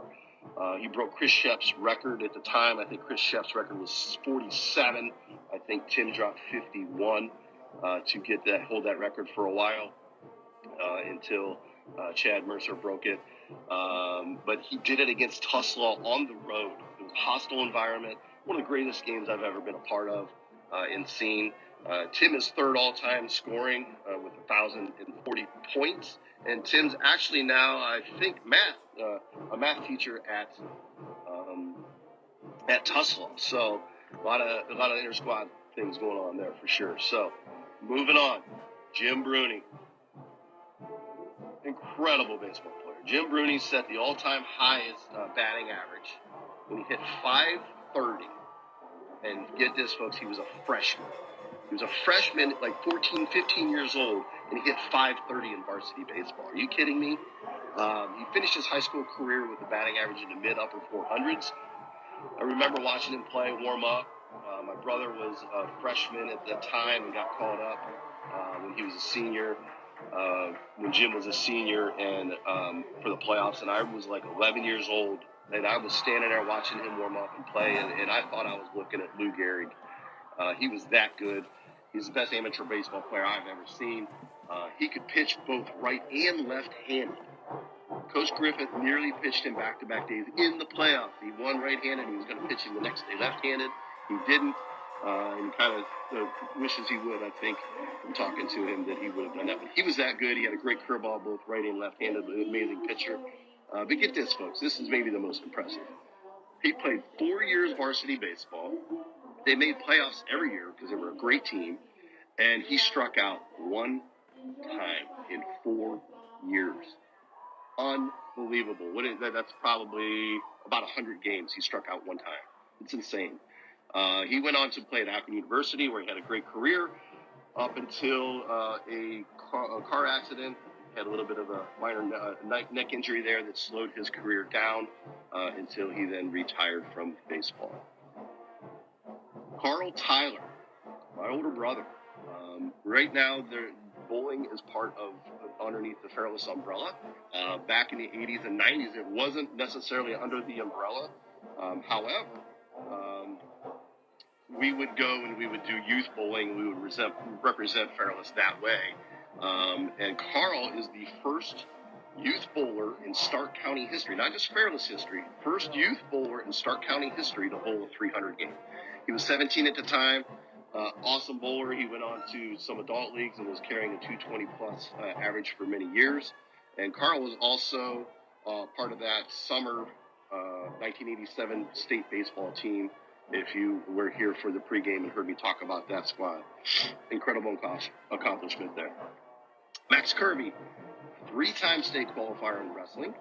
He placed 2 times and was a finalist in 2022. He would have been there all 4 years, no question, except for the tournament was canceled in 2020, and I'm sure you know why.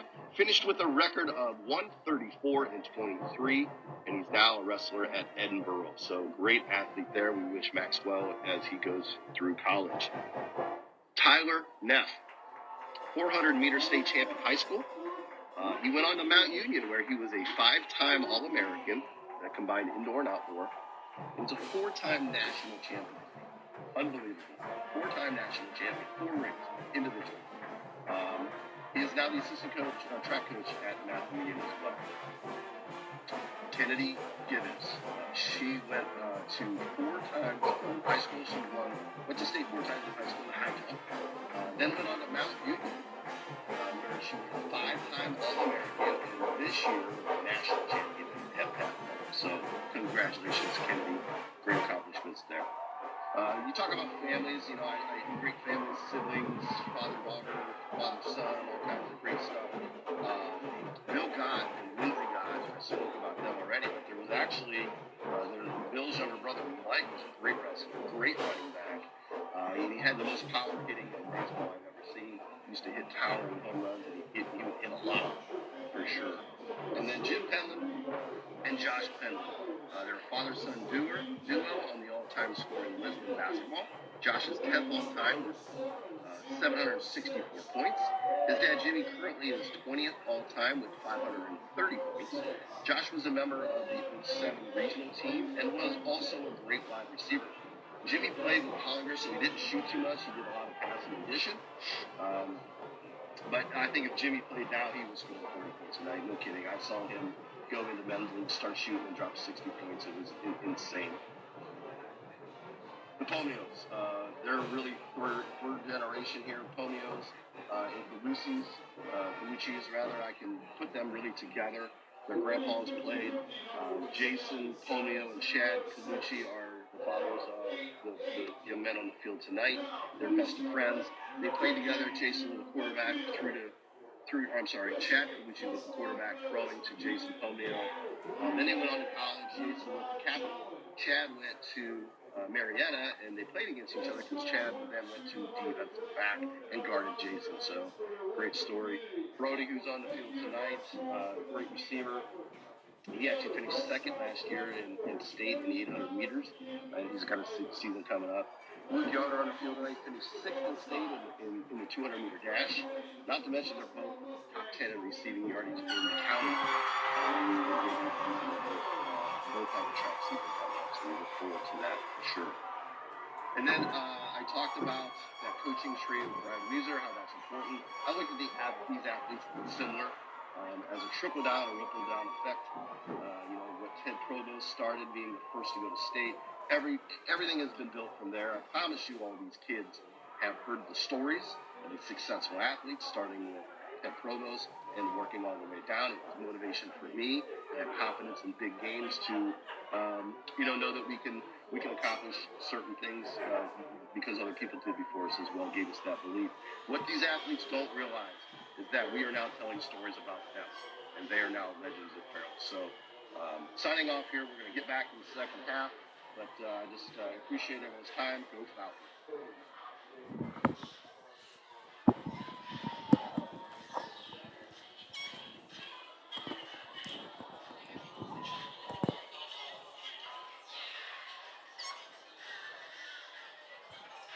So, folks, we've got about 2 minutes left here in half before we start the second half back up. I do want to apologize there. I think the audio was pretty rough due to the loud band. We didn't expect to be open air, in week 10. So what I'm going to do, I really want to honor those coaches and players that I talked about. Hopefully you heard some of it. I'm going to get that clean audio uploaded to social media. I will flood it so you folks can see it or hear it rather on social. So look for that. It's probably I'll probably get it out tomorrow morning. But again, I apologize for that. There's some good information there. If you can, like I said, if you can pop into our chat there and let us know if it sounded good, sounded bad, if you weren't sure. But again, it's hard when you don't have a controlled sound environment to make that sound good. But I will get that out for everybody to hear. Yep. Just so to recap the first half, Fairless got on the board first with a 4-yard touchdown run by sophomore Peter Killey. Then it was Carson Colucci to Luke Yoder for a 45-yard touchdown pass. Tuslaw did have some nice possessions. Does have 2 turnovers in the game, and they have no points. And then about 3 minutes to half, Killey, the sophomore, took it in for his second touchdown of the game. Tuslaw will kick off to start the second half to Fairless. And it, like we said, is 20-0. Just some score updates from around the area of note, brought to you by the Quarry Golf and Event Center. It is Canton South 14, Northwest nothing. Glen Oak 21, Perry nothing. Hoover 7, Jackson 7. Lake is up 28-0 on Green. Orville is up 23-8 on Triway. CVCA up 35-0 on Manchester. Big game in the state of Ohio. It is St. Ed's 23, Hoban 13 at half. Louisville was down 34-0 last we saw, and here comes the kickoff, second half. And it's received with the up back, and he's running. He's got a little bit of room, but he's tackled at the 37-yard line. Again, to recap, it is 20-0 Fairless. Fairless just received there. So they're going to take over for their first possession in the second half. I'm getting some feedback from folks texting me saying it was kind of difficult to hear with the band, but once again, I'm going to put out a clean copy of that halftime show for everybody to enjoy. We got pairs left, single left, man in motion. Here's a quick snap. And it's a quick throwback to Pomnio. He caught incomplete pass. That's a live ball, and he didn't fall on it. Tuslaw fell on it, but they now call it incomplete. It was very close to a back pass. Yeah. Into the backfield, but it was a forward pass, incomplete. So it's going to be second down and 10. Yeah, so Fairless put Pomnio in motion there in front of the quarterback, then swung him out on the bubble. They just turned and threw it to him right away. He got caught looking downfield, didn't complete the catch. Second and 10, Fairless up 20-0 here, start of the second half. Gorgeous night here, week 10. Much nicer than we expected the weather to be. Pairs right, single left. Quick handoff up the middle to Peter Kelly. He's having himself a pretty good game. He's got a 2-yard gain that time, and it's going to be third down and 8. Yeah, and Kelly was just about 70 yards in the first half.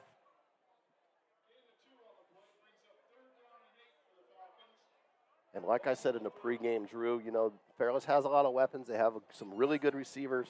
I mentioned that if they take that away, which they're double teaming Pomnio all night, it's perfect for Kelly to have a big night, and he's stepping up. Trips right, bunched, drops back, looking left, looking over top, throws it, open, completed pass into traffic, and that's going to be a first down at the 40-yard line of Tuslaw, and that was Luke Yoder. Great catch there. That was a big gain. First and 10, Falcons at the 40-yard line of Tuslaw. Just heard from Coach Ken Youngman thanking me for the props at halftime. A couple other people are texting me. I appreciate you guys.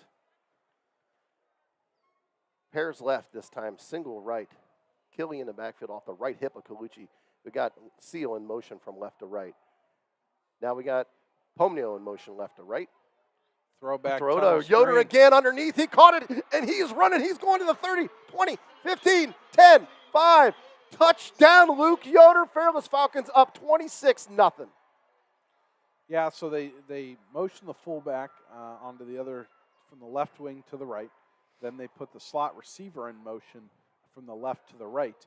And through just a quick slip screen back to the single receiver, the tackle went out, blocked the corner, and Yoder took off right down the numbers for a 45-yard touchdown. His second 45-yard touchdown catch of the game. Great route, underneath route, just caught it, took it to the house. He gets an open field. Like I said, he took second place in state in the 200 meter, so not many people in this county is going to catch him at this level. Kick is up. Kick is good. It is 27-0 Fairless. 10:39 to play in the second half, or third quarter rather. And we're going to kick off here in a moment. We're going to do it again. C.H. Valos and Associates. They are located in Canton on 1302 South Main Street. They specialize in home, auto, life insurance, and financial service. All your financial services needs. Give them a call, 330-494-2776. Kishman's Fresh Market. They have 2 locations, one in Minerva, one in Malvern. Go please support local business. Not too many of those left, Drew. Mm-hmm. Simon Says Promotion. They've got a lot of companies underneath that. Copeland Paints, Brooklyn Rio Photography, Studio Vibes, Brits Bows, Game Day Boutique, and the Tiger Store. They're on Erie Street there in downtown Massillon. Also, McNeil & Sons Tree Service. They're located in Portage Lakes. Contact them at 330-606-1126. Spirit of Stark in their new home on 409 Erie Street North in Massillon. They can do any order, big or small. They can do custom embroidery. Give them a call at 330-806-6745. And Ben Wallenberg's Chocolates and St. Joe's Senior Living as we're set for the kickoff here after the Fairless touchdown. And here's a kickoff by Wickham. It's a good one, clear down to the 6-yard line. Received again. They're running towards their own sideline, and he's going to the 20, the 25, out of bounds at the 26-yard line for Tuslaw. They're going to take over their first possession of the second half. 1st and 10 from the 26-yard line. Also, finally, HereOhio.com. We will announce the player of the game, sponsored by them by the end. Leathernecks Nation. If you pay attention, you know that suicide is a problem with veterans, and they support all of that. 22 of our veterans commit suicide each day, so they do a ton to support veterans, help them with their needs. Give them a call. They do food drives. They do all kinds of things, so please support them. We're back in action here with Tuslaw's ball. They got Tripp stacked to the right. Single left, quick handoff up the middle, off tackle. He's got room to run again up the middle. That's been open, Drew. They got 6 yards on that one. 2nd and 4. Yeah, Devin Vanist has had a good job running the ball. They called him for a fumble earlier. Looked like he was down on like a 15-yard run. But he's chewed up some yardage tonight. He's got about 50, 60 yards on the ground already. Like we said, it's not, Tuslaw's had some nice plays. They just can't string them together. Trips right again, quick bubble screen.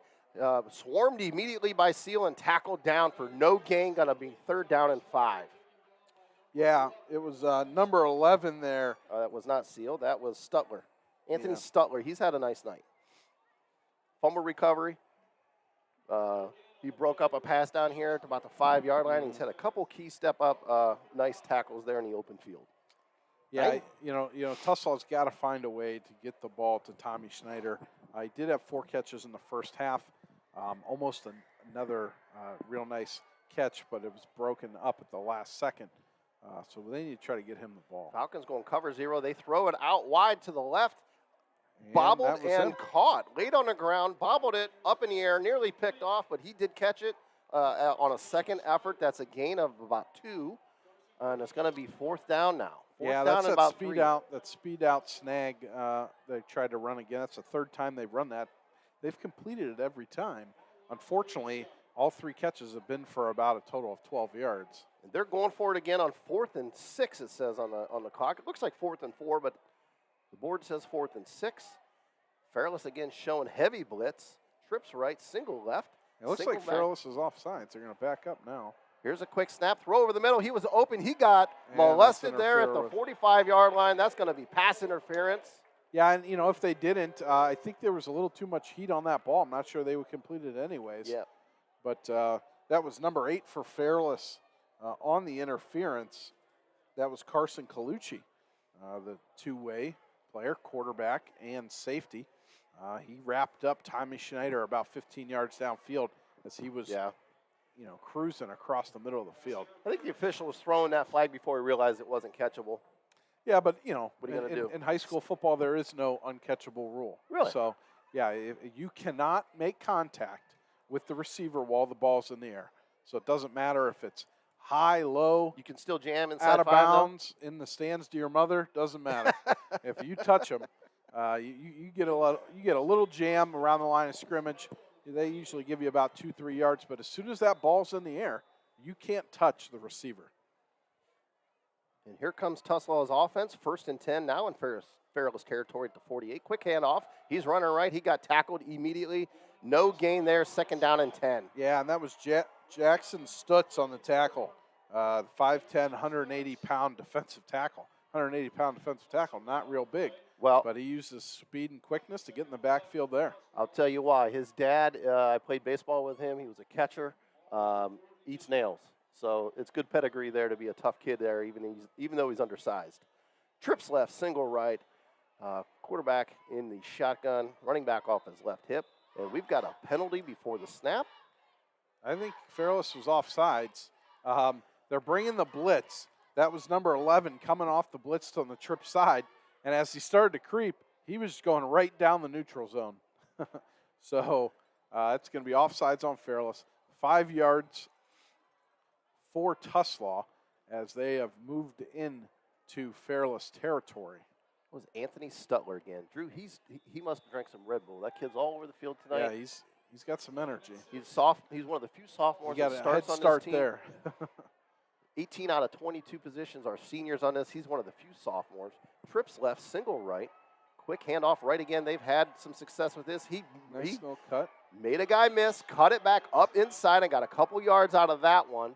It's now going to be third down in about 5. Yeah, and I think they need to run Harbitner a little bit more.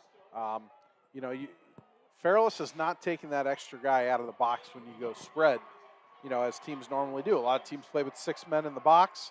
As we've got a sword fight. Folks, we've got a mascot fight going on here. And I'm trying to get video of it. They're having a sword fight down there. I can't tell who's winning that one. 3rd and 6 for Tuslaw. 2-by-2. Harbitner drops back, throws the ball up the seam, and it's caught by Tommy Schneider all the way down to the Fairless 15-yard line. Thanks for taking over there, Drew. I was videotaping the blue fight over here between the Mustang and the Fairless Falcon mascot. That should be on SportsCenter right there. 7:19 to play in the third quarter. Tuslaw's biggest play of the game. They're down in that red zone. They're in that Clothier red zone alert here. Yeah, red door on Clothier. The 15-yard line. Quick pulled back handoff. Quarterback keeper. He got a couple yards, but he got drilled by that defensive line of Fairless. It's going to be second down and 8. And Drew, the mascots are still going at it over here. It's getting chippy. And one of the sideline coaches just broke that fight up. One of the administrators stepped in.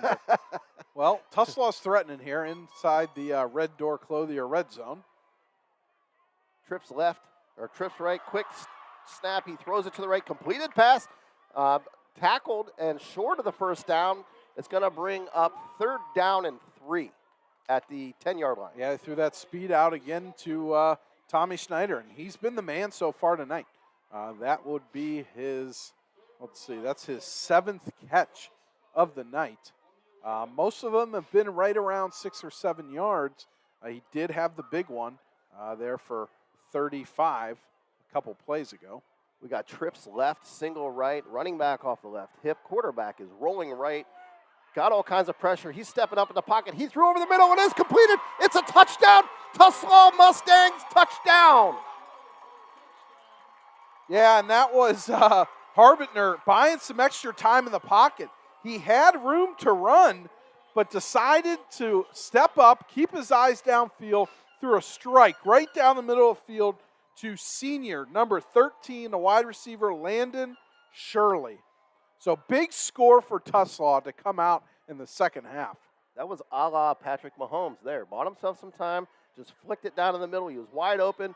Line the drive extra kick is a line drive. Barely almost got blocked, but it got through. So now, folks, Tuslaw Mustangs are on the board. It's 27-7 with 5:59 to play in the third quarter here. Fairless has the lead still. And then we're going to have a kickoff coming up here shortly. C.H. Vallis and Associates, they're at 1302 South Main Street in North Canton. Excuse me. They specialize in home, auto, life insurance, and financial service needs. Please give them a call if you need anything at 330-494-2776. I think the Tuslaw Mustang mascot got them fired up there. They saw him beating up the Fairless Falcon over here. They were beating up Ernie and didn't go too well for him. As a coach for 15 years, that shit doesn't fire me up, Jeff. I was more excited about the play, I'll be honest. But, hey, great drive for Tuslaw there. Like we said, the first half, there were a lot of opportunities. They just couldn't connect. That rush was getting there right before. Harbitner had a little bit of happy feet, did a great job through a strike there. And let's see if, what happens here on Fairless's drive. But Tuslaw with a little momentum. And we're about ready to kick off here. This is Luke rolling here. He's a freshman kicker. And an onside kick. Bounces, rolls. Fairless received it, and now they're off and running. And they got down. They're going to have good field position. They take over at their own 41. That looked like a I'll tell you what. kick. I'll tell you what. It took a great bounce. Yeah, it did. Unfortunately, he didn't have the angle on it, so they kicked the onside kick, and you kind of want that thing at like a almost like a 25-degree angle towards your sideline. So it's only going to go about 13 yards, get over that first line's head. They kicked it at about a 45-degree angle. It went too far. They weren't able to get there fast enough. But there was this time there that ball was up for grabs. So we're back in action. We're in the shotgun. This is just a keeper by Colucci. He runs right behind his blockers. He's got yardage. He got hit with a 5-yard gain and got another 2. It's now going to be 2nd down and 3 for the Fairless Falcons at the 47-yard line. Yeah, big hit by Lucas Bucher there, the sophomore. And we've got a few sophomores on this field tonight, sprinkled in. It seems like it's all sophomores and seniors out there. Yeah. Not many juniors. So we got pairs left this time, single right. They're still double teaming Pomnio. They just don't want him to beat them all night. Quick jet sweep, handoff to Pomnio. He got swarmed in the backfield, and that's going to be a loss. Great it's job. It's now by going to be Tuslaw. 3rd down and 9. They covered on that, got there real quick. You know, Coach A.J. Sarbaugh is bringing in the extra offensive lineman, and that had Tuslaw off balance to start the game, but now they've made adjustments. They say, okay, fine. You want to bring in an extra offensive lineman and take a skill guy out. Now we've only got to cover 3 guys. Yeah. You know, that's one less eligible player to receive the ball, and they're getting to the ball faster now. So maybe that's something Coach Sarbaugh will go away from here in the second half. But big 3rd down here for Tuslaw. Single left receiver, man in motion. Pomnio from right to left. He's dropping back. He's looking Wheel left. route. Colucci over top. Caught by Yoder again. Great completion all the way down to the 30-yard line of Tuslaw. That's a 1st and 10 Falcons. Yeah, you know, you see this a lot to the boundary, and that's the short side of the field, is they run the wheel with the post. So when the wheel route, if they recognize that quick and jump on it, there's a lot of room from the post because you're running it all the way across the field, and Colucci put it right on the money for about a 20-yard gain. And, brother, I can see why Yoder is a 200-meter runner. He's got some serious wheels. 4 minutes and 10 seconds left. We got pairs left this time. Fake jet sweep. Then we hand it up the middle of the Killy. He bounced it left. He's got tons of room to run, and he just ran over a guy. 1st and 10, Peter Killy, all the way down to the 15-yard line of Tuslaw. We're into the red zone alert again with 3:58 to play here in the 3rd quarter. The Red Door and apparel and clothier red zone alert. Yeah, and Red Door, they're right over there on Hills and Dales, between Fulton and Whipple. So go check them out. Tuslaw's going to have to step up here. They just put some points on the board here. They got 2 fullbacks in the backfield now. Quick handoff to Killy up the middle. He bouncing around. He did not follow his blocker real well there, and he got swarmed. He got a yard or 2 out of that one. It's going to be 2nd down and 8. I'll tell you what, you know, not the longest run there for Killy, but, you know, obviously Yoder's had big plays tonight. Yep. And some of the other plays. But Killy, the sophomore, has been the most consistent thing on this Fairless offense. Right now, you know, if they hold on, I think he's my front runner for the FinallyHearOhio.com player of the game. You know what? You know, much like we talked about with McKinley when we saw that game with Nino Hill, sophomore, runs hard. He looks very much like that, maybe a smaller version. They're both going to be a problem for their league here for the next 2 years. Yep. Pairs right, pairs left. Man and Yoder in motion from left to right. Now Killy's in motion, and it's a penalty down, delay of game on Fairless. That's going to push him back. Yeah, you know, they actually could have called 2 penalties there as the second motion guy started before. You know what? I think Coach A.J. Sarbaugh called timeout before. But the second motion guy started in motion before the first guy was set. So it is a timeout for Fairless. That's their first of the second half. You know, if you're listening to this, obviously you can find our YouTube page. But make sure you follow us on the rest of our social media, Facebook, Twitter, Instagram. Yeah, I'm not on Facebook. I'm not on Instagram. I am on Twitter, so you can give me a follow, too, at Drew Sarachman. But we put out great, and Jeff, you can drop your Twitter handle if you want, but we put out great content all week long on social media. And it's not just high school sports. We cover local college sports, pro sports, community events, a lot of things going on. So check us out, Stark Media Team, on your social medias. Yeah, my Twitter handle is @JTyler1120. Says Jeff Tyler, the natural, as you all call me, which I appreciate. This is a quick snap, completed pass again to Yoder, and he's just going to waltz right into the end zone. Touchdown, Fairless Falcons. That's Luke Yoder's third touchdown of the game. Yeah, that's a little reverse rollout they do off the play action there. Kind of get some whip action out of the receivers, the crossing routes, and that is Yoder's third receiving touchdown of the game. So it's kind of going back and forth. Killian Yoder, seeing who wants to be the finally here Ohio player of the game. But big answer for Fairless after the touchdown by Tuslaw. Yoder into hold for Wickham on the extra point attempt here. It's 33-7 before this kick with 2:48 left in the third quarter. Here's the snap. It's up, and it is down the middle. Good. 34 Falcons, 7 for the Tuslaw Mustangs here at Blue Pride Stadium. Kishman's Fresh Market, located in both Minerva and Malvern. Go see them. Simon Says Promotions. J.P. Simon's got a big game tomorrow. J.P. Simon is, if you folks don't know, J.P. is with us in Stark Media. He's the defensive coach for Massillon. Yeah, defensive line coach. Yeah.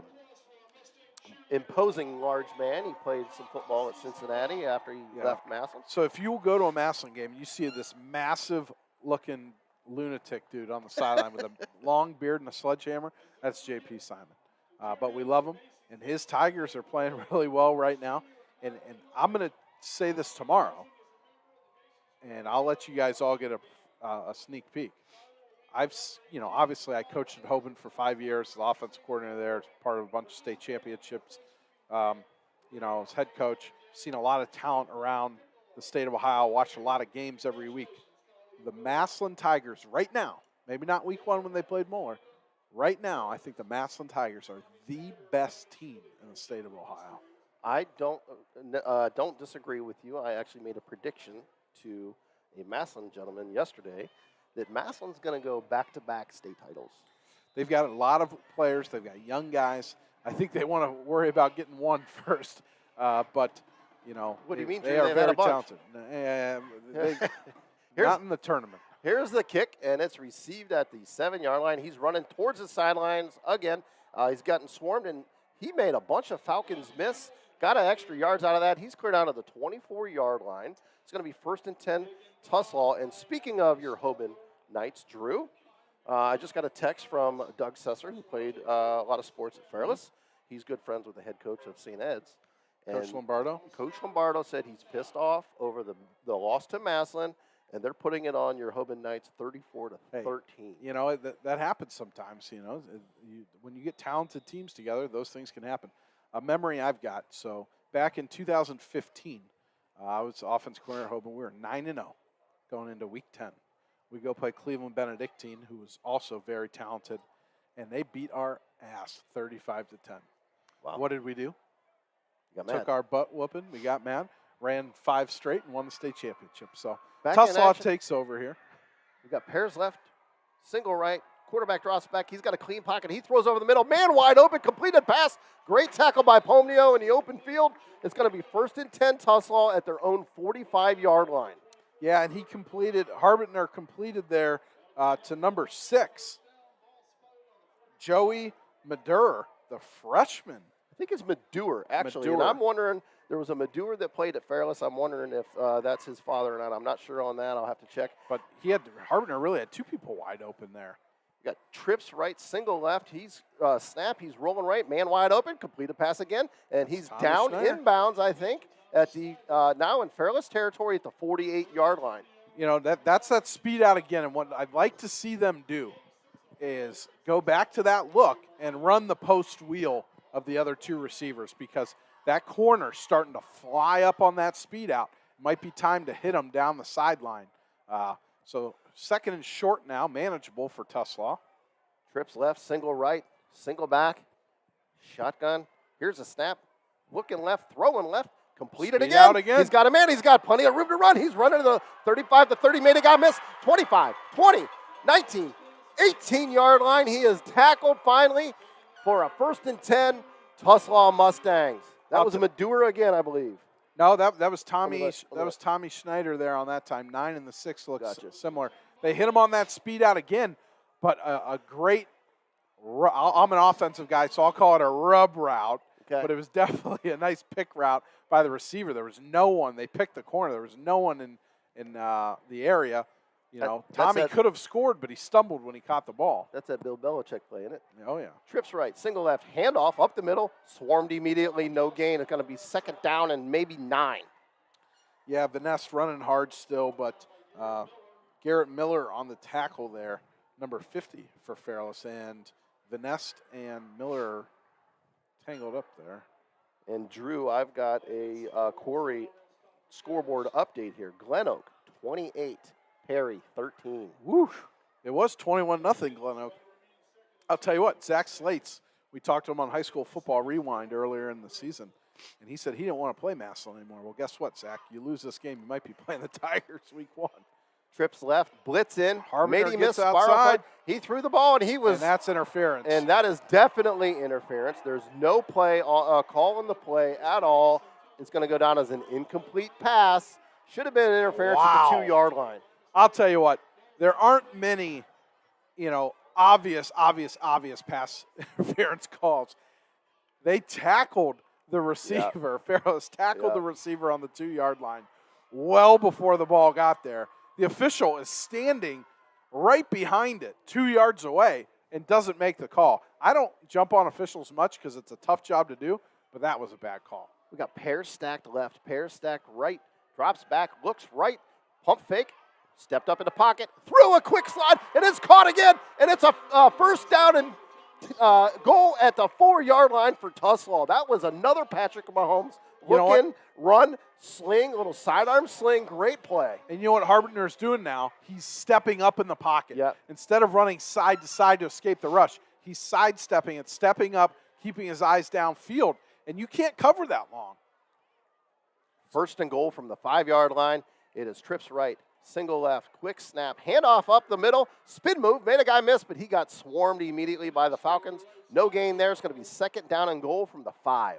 Yeah, you're not going to run on this Fairless defense out of a spread set in between the tackles right now at this point in the game. That will be the last play of the 3rd quarter here. And at the end of 3, it is Fairless 34, Tuslaw charging with 7 points. And they're threatening to score. We're going to flip the field here. We're going to go all the way down to the 5-yard line on the other side. Yep, and at the end of the quarter gives us an opportunity to thank our sponsors. I'm just going to run down the list for you. We've got C.H. Vallis and Associates. If you need a quote on insurance, give them a call. Kishman's Fresh Market in Malvern and Minerva, great family-owned grocery store. Simon Says Promotions, McNeil & Sons Tree Service. Give them a call at 330-606-1126 if you need trees. Spirit of Stark, if you need trees taken down, Spirit of Stark. They can pump out 1,500 custom screen-printed shirts in one night, and they're great quality. Leathernecks Nation MC, they sponsor our injury report. Luckily enough, we have not had to use them tonight. Everyone's staying healthy.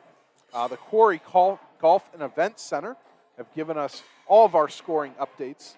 St. Joe's Senior Living over there in Louisville, we appreciate all their support. And Ben Wallenberg's Chocolates and Nuts. Make sure you go check out Ben Wallenberg's store there in the Fulton Drugs Plaza in Canton. Absolutely phenomenal products. Then finally here, Ohio.com, and they sponsor our player of the game. Troy Harbinger in the second half is making a case for the Tuslaw Mustangs.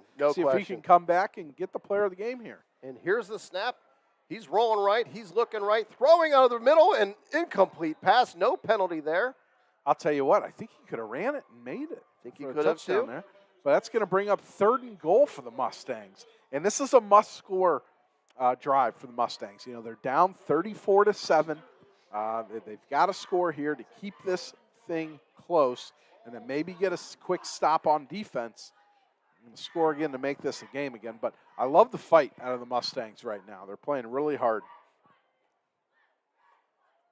We're back in action here. Pairs left. Deuces right. Shotgun. Man in motion from the right to left. Here's a quick fake jet sweep. Flip over the top. Completed. Touchdown, Tuslaw! Great play call. Great play call by the Tuslaw coaching staff. They put a jet motion to the left, slip the running back into the flats to the right. Harbitner puts nice touch on the ball right over top the defensive end's head into the hands of his running back there. And so that is Devin Vanest. Yep, Vanest. So that is a Troy Harbitner to Devin Vanest touchdown pass. And let's see. Oh, they're going to kick the field goal here. It's 34-13. The PAT is happening right now. Leather on leather. The kick's up right down the middle. It's good. 34-14. Fairless at the start of the fourth quarter. We're going to kick off here, and we're going to do it again, Drew. Yep, these offenses are coming alive. First quarter, pretty stingy defense. Since then, scoreboard's been lighting up. And, I'll let you guys know this. Jeff and I are usually good for the longest game of the week in Stark County. We're making pretty good time right now. Don't jinx it, brother. We've had multiple games after 9:45. I think last night's game was the quickest of the season. That holy wall war over there. You're going to bring that up to me, Jeff? I had to. I'm sorry. I'm a St. Thomas Aquinas alum, and I'll be frank. I'm sick to my stomach in the state of the program right now. And Drew, you might just have to come out of retirement and get your butt over there. No. Hey, I played there. I coached there. I started coaching there under Tim Terrell when he was there. I went back for 2 seasons. We had 2 deep playoff runs. We broke every offensive record there was passing the ball. Now Troy Burek has taken over for Mike Cook, and, a lot of difficulties there for Coach Burek. But you were able to coach that older Burt brother, yeah, right? Asian Burt was phenomenal. So we got an onside kick coming, but I'm not happy about my nights getting filmed. So here's the onside kick. It's a pretty good one, and what a snag by the hands team of Fairless. Number 55. That's a lineman there for Fairless. Joey Sparron. Joe Sparron. Shows some hops, gets the ball at its highest point, and I'm surprised Coach A.J. Sarbaugh's got those chubby chubbies out there on the hands team. Well, bro, he's obviously athletic. He's one of the top leaders in sacks in the county. Yeah. And he shows some hops there. I was impressed. So Fairless is going to take over. They got 2 fullbacks in the game. Single left, single right. Killy, now fullbacks are in motion from right to left. Here's a quick snap. Hand off to Killy going the opposite direction. Made a dude miss. He's juking and jiving. He got tackled for a 1-yard loss. I'll tell you what, obviously Fairless control this game right now. But a play, I'm going to look at film, and a play like that is something they're going to have to clean up and take advantage of going into the playoffs. So you've got 5 linemen. Yeah. 2 fullbacks, a quarterback, and a tailback in the box, and you go the opposite way. And Fairless only has 5 on the box on defense. They had 3 down linemen, 2 linebackers. If you can't run with 7 blockers on a 5-man box, you're not going to do much. So they've got to improve that. Man in motion from right to left. That's the wing back. Single left, single right, quick fake handoff. And Colucci's going to keep it himself, and he made 2 guys miss. He's still running. He's off and running. Want to run. Tackle from behind. It's going to be 1st and 10 at the 40-yard line. There is a penalty down, and it looks like it was a holding on Yoder. We're going to find out here in a moment. Yeah, Tuslaw did a good job getting in the backfield again. Colucci was just able to break both those tackles, but it is coming back for a holding call. So we're going to repeat 2nd down, and it is going to be about 2nd and 20, maybe 2nd and 22 for Fairless. What a shame there. That was an incredible move. Colucci made 2 guys miss, got in a seam, got a great first down there, but it's now 2nd down and 21. It's starting to cool down here too, Jeff. I'm all right. I got a little extra. I got my winter meat on me, so I'm good. Bald. So I'm good. I'm good. We got quads right, single left, empty backfield.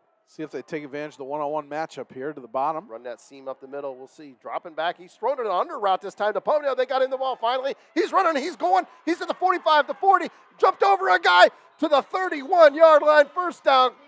Pomeo for Fairless Falcons. 1st and 10. Yeah, they just ran that little slip screen to the single receiver where the tackle comes out and blocks the corner.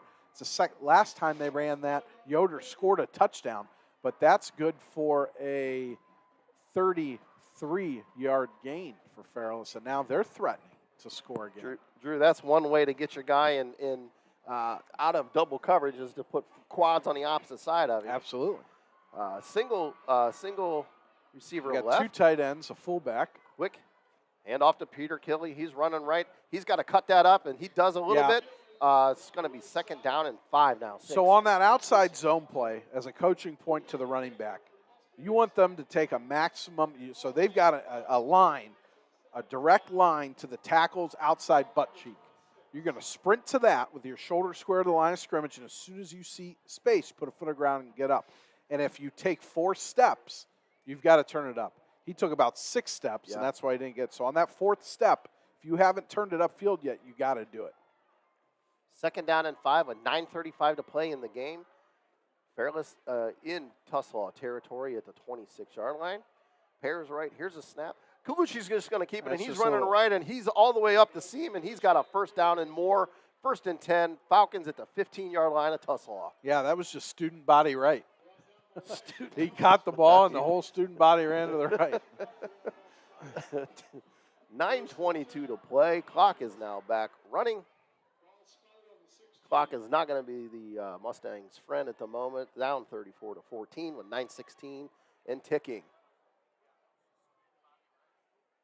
C.H. Vallis and Associates, give them a call if you need anything. We got pairs right this time. Single left. Up, back in motion. Here's the quick snap. Handoff to Kelly up the middle. Stiff arm. Made a guy miss. Bounced it outside and got a couple yards out of that one. So it's going to be 2nd down and 4. 8:50 and counting. We're going to get some score updates here for you in a moment. 8:41 and counting. 34-14 Falcons. Drew? Yeah, we've got a score update in the Pac-7 with 12 minutes to go in the game. It is Canton South 14, Canton South 21, Northwest 14. Wow. These top 4 the Pac-7 teams have been tight games every week. And Orville's been playing spoiler. They are whacking Triway right now. Quick pump fake throw over the top. Caught again by Yoder. He got drilled in the lower back, but it's an incomplete pass. What a hit there. And he's out of bounds at the 2-yard line. Oh, well. Yoder caught it. Yeah, he caught that. He went up. I thought he dropped the ball. He did catch it. What a catch. He got drilled in the lower back. I'm just glad he didn't get hurt on that one. That was almost his, 3rd touchdown of the game? He's got 3 already. Almost his 4th. So 8:07 to play. It's 1st and goal at the 2-yard line. Not looking good for the Mustangs. Single left, single right. 2 fullbacks in the game. You're thinking it's probably going to be Peter Killey up the middle here. We'll see. 1st and goal. Quick handoff. Killey up the middle. Cut back. Nice cut. And got hit hard. Got 1 yard, maybe 1.5 out of that. So it's going to be 2nd down at the half-yard line for Fairless. Yeah, like we talked about, I've talked about on this drive, Fairless has got a lot of speed. Coach A.J. Sarbaugh does a great job of formationing teams to get his players ball in space. But if you want to win in the playoffs, you got to be able to impose your will up front. At times they've done that tonight. At times they've struggled. Throughout the year, there's times they've struggled running the football. So that's something that they're going to have to do if they want to make a deep playoff run. Got 2 tight ends in the game this time. We've got Yoder in motion left to right. Fake handoff. Rolling right, throwing. Caught. Touchdown, Falcons. That was number 3, Andy Gill on the touchdown. He's a junior, so he's going to be back next year. Yeah, Great job. And that's the 4th touchdown pass for Carson Colucci now. So he's playing well. It's a lot of those have been yak, though. Yeah. Get it to the player, and the yards after the catch. It was a nice throw there by Colucci. A little indecision on, we don't know how many players out on the field goal extra point. So 40-14 now before the PAT with 7:07 on the clock. Here's the snap. Here's the kick. It's up, and it is good. 41-14 Falcons over the Mustangs with 7:07 to play here in the game. I'm going to thank some more sponsors here. We've got a lot of them. We thank them. They've been here with us all year. Spirit of Stark, Leathernecks Nation. Thankfully, we haven't had any injuries tonight. They sponsor our injury report. FinallyHereOhio.com, player of the game. I don't know if we got an answer yet, Drew. We're going to have to discuss this one a little bit. You got Yoder with 3 touchdowns. You've got Colucci with 4 passing touchdowns. You've got Killy with the other 3 TDs, or 2 TDs, right? Mm-hmm. Yep. And then Andy Gill there with his first touchdown. Troy Harbitner's played well for Tuslaw, too. Obviously, a winning effort would need to get him the player of the game. Just remind you, tomorrow at 10 a.m. on this YouTube channel, tune in. We are going to be live from Centennial Plaza, downtown Canton. We're going to recap all the high school football action from tonight. We're going to preview that Massillon-McKinley game. We're going to have Jeff Lindesmith, head coach of Canton Central Catholic. We're going to have A.J. Sarbaugh of these Fairless Falcons and some of his players on tomorrow as well. A lot of stuff going on down there. Come check it out if you don't want to go over to the game, or just watch us on YouTube. We'll be live at 10 a.m. leading up to that big Massillon-McKinley game. And it's going to be beautiful. It's going to be 72 degrees. I can't wait. I'm playing golf Sunday. I've got a wedding, outdoor wedding tomorrow. So I might go do something Sunday, not let the Browns ruin my day. Nope, done with that for a while, for sure. Okay, we're about ready for the kickoff here. Here's leather on leather. Here's the kick. And I think Fairless has been offsides every time. They finally called it. They are going to come back and re-kick second time tonight. That's something they've got to figure out there. What I used to tell, and it looks like Fairless isn't looking at the kicker. What we used to do to time out is say, okay, how many steps does our kicker take? And so we'll get everyone on the same page, say, okay, when he kicks it, we'll all leave on his 3rd step. So if he's a 4-step kicker, on his 3rd step, we just take off on a dead sprint because we know his next step is going to be the kick. Gotcha. He's kind of taking 2 steps, tippy-toeing, and then kicking it. Yeah. Maybe Coach A.J. Sarbaugh, who was a kicker himself at North Canton Hoover, needs to work with him a little bit on that. Really? But, he did the kicking as well as played some tight end for the Hoover Vikings. Drew, before this kick, I'm going to do a shout-out to my Aunt Annette. She's had a long year or so of poor health, been through some surgeries, been through some things. She's starting to talk a little bit after a stroke, and I'm told that she loves listening to you and I. It perks her up and gets her talking a little bit. So shout out to Aunt Annette. Thanks, we love Annette. you. Nickname is Banana. So shout out to my Aunt Banana.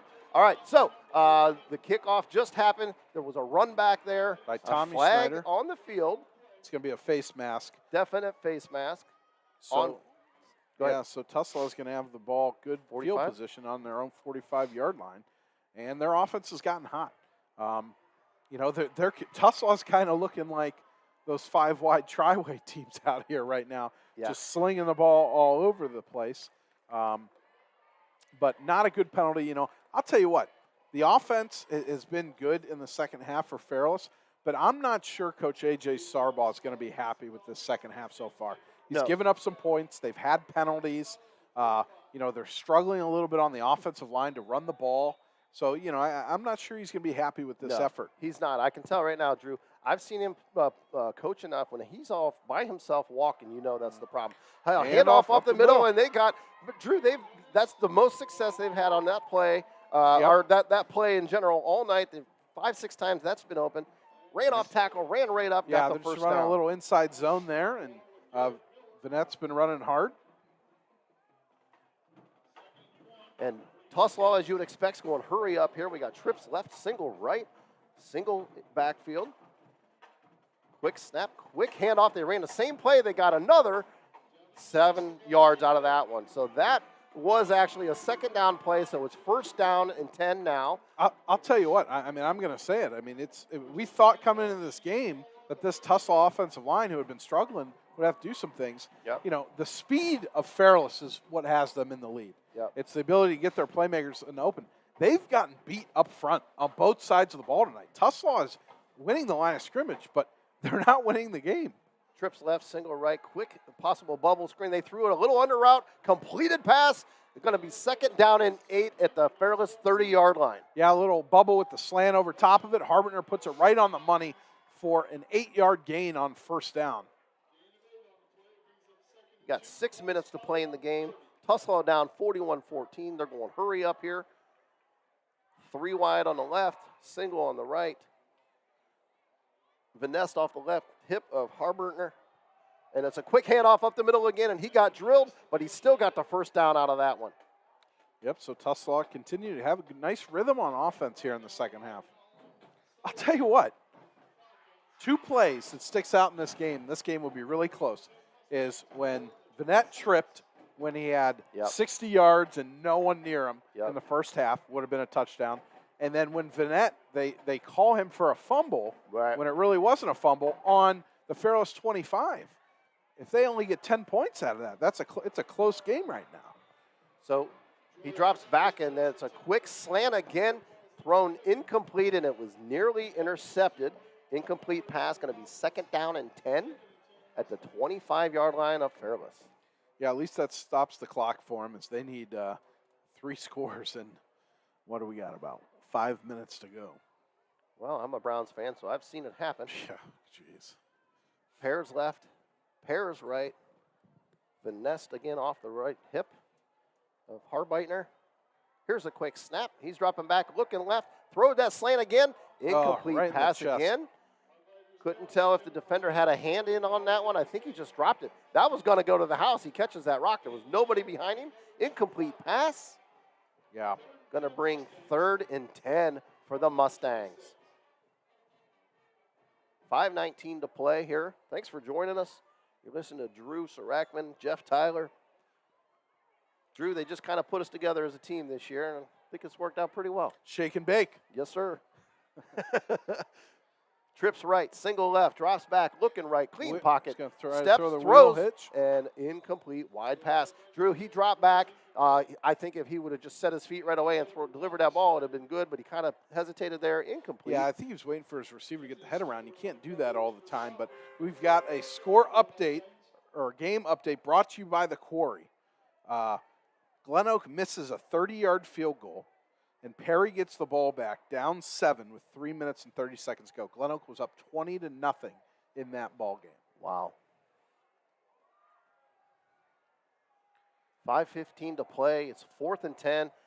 Mustangs are going for it. They got a man in motion from right to left. They drop back. They're looking left. Clean pocket, steps up, throws over the top, and Pomnio made a great play, turned his head around. Interception, Pomnio. Fairless Falcons are going to take back over the ball at their own 6-yard line. I'll tell you what, that's what I talked about earlier. They kept running that speed route there to Tommy Snyder, and I said, turn into a wheel, turn into a wheel. They did it there, but you got to put the ball out there. He was behind Pomnio. You put the ball down on the pylon or on the 2-yard line, that's a touchdown.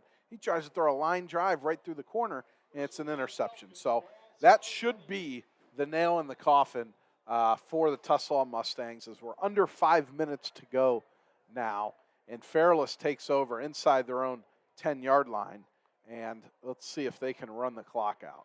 Pears right, fullback in the game. Here's a quick handoff to Killy. He bounces it right, bounces it back left, made a guy miss, got about 2 yards. We've got a final score. It is Lake 55, Green 7. Wow. Lake is getting primed for them, those playoffs. I believe they're going to be in the same bracket as Massillon, correct? Mm-hmm. Massillon and also Perry. 4:43 and counting.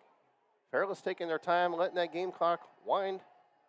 It's 2nd down and 7 at their own 11-yard line.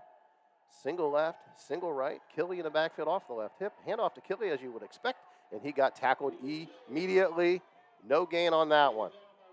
4:23 and counting. It's going to bring up 3rd down for the Falcons.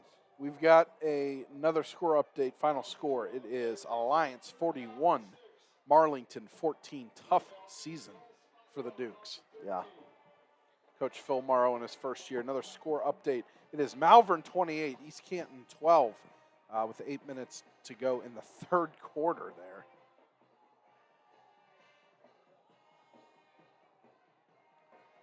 Don't know where we'll be next week, folks, but it's going to be playoffs, and I'm looking forward to it. Falcons come out now with quads left, single right. Yoder in motion from left to right. Here's a snap. Colucci got it. He's rolling right, looking right, throwing over the top. Yoder made a one-handed catch. Unbelievable catch. Just sealed the finallyhereohio.com player of the game for me. Unbelievable catch. Wow. 1st and 10 Falcons. So Yoder's going down the sideline, running down the sideline, looks over his right shoulder, puts his left hand up, snags the football with one hand, toe taps on the sideline, and that was phenomenal. That needs to be on SportsCenter right there. Incredible. Single left, pairs right. Killy in the backfield. Here's a snap, handoff to Killy up the middle. He's running to the left. And that was not Killy. That's the other sophomore in there. That is a gain of 2. And that's your buddy there. Yeah, that was Anthony Stutler on the run there. So, Fairless has got some weapons here, young weapons that are getting into the game that we're going to see here for the next couple of years. They're graduating a lot of seniors, so you got to think, if they're going to get this done. I went over the state championships and all that Fairless has had. They've all been individual awards. Fairless is still looking for their first team state championship. And this is nothing against Fairless. I've been in state championships, won in state championship games. I think that's a pretty lofty goal for this bunch to win a state championship. But Drew, here's the thing: you got to get in. We've never won one. You got to get in. You got to get in, and that's the first thing, and they're going to be in. They need to improve up front if they're going to. And here's the thing. They made the playoffs last year. They lost first round, right, to Poland. Mm-hmm. Poland, was a very senior-laden, strong team, bigger school. Drew, look, the only playoff win we have at Fairless was when Hunter Wells was here. And we have one playoff I like victory. Hunter Wells. He's a Penguin. Yeah, absolutely. I think you're just a little salty that I brought up the Aquinas game last night. Hey, I understand. Which reminds me, who has one of the real state championships in Stark County? Who would that be? That would be Aquinas. Oh. Are you suggesting there's teams that don't have real ones? Yeah, Massillon. They've got 22 fake state championships. Fairless just does a QB keeper there. They're running right, and they got a few yards on that one. Colucci kept it. 2:22 on the clock. It's going to bring up 3rd down at about 7. And I'll tell you what, this would be impressive if they got the ball back with 5 minutes, 9 seconds to go in the game. If they can run this clock out, that'd be really impressive. They're going to need a 3rd down conversion here. But like you said, Coach A.J. Sarbaugh's squad came out fast, scored real quick. They were up 20-0 off the rip. Halftime comes around, second half. Troy Harbiner settles around. Tuslaw probably somewhere around 200 yards of offense in the second half. And now Fairless with the ball back, up 40-14, 41-14, trying to close it out. 1:39 to play. Quick handoff to Stutler up again in the middle. He made a guy miss, and he's running. He's at the 40, the 50, the 40, the 35. He got tripped up at the 34-yard line. 1st and 10 Falcons. That's going to darn near seal it with 1:30 left. 1st and 10 Fairless up 41-14. That was Anthony Stutler. He's had a nice game also. He's had a fumble recovery. He nearly had a pick 6. 1:25 and counting on the clock. Fairless going to take their time here. They did not reset the play clock. Now they do. 1:12 and counting here. The play clock is frozen. Play clock's frozen. So right? Here's the thing. The official's going to keep that on the field, so he's got to know that. Quick handoff right again to Stutler. He's running. He made another guy miss and got a 1st down. Lowered his head, ran over a dude all the way down to the 19-yard line. I'll tell you what, Fairless got a pair of sophomores that can scoot and can run and are shifty side to side, and they're going to be a problem for years to come for this Pac-7. We're in the Red Door Apparel and Clothier Red Zone Alert here with 50 seconds left on the clock. That's going to darn near do it for the Fairless Falcons. And let's see if they have to run a play. I think they do. Looks like they're in victory formation now for A.J. Sarbaugh's Fairless Falcons. They will retain the Blue Cup. 30 seconds and counting here, 41-14. Fairless takes a knee. And that's going to do it, folks. Falcons win. They're going to take this head-to-head match now 33-28-1 over these Tuslaw Mustangs. Great game.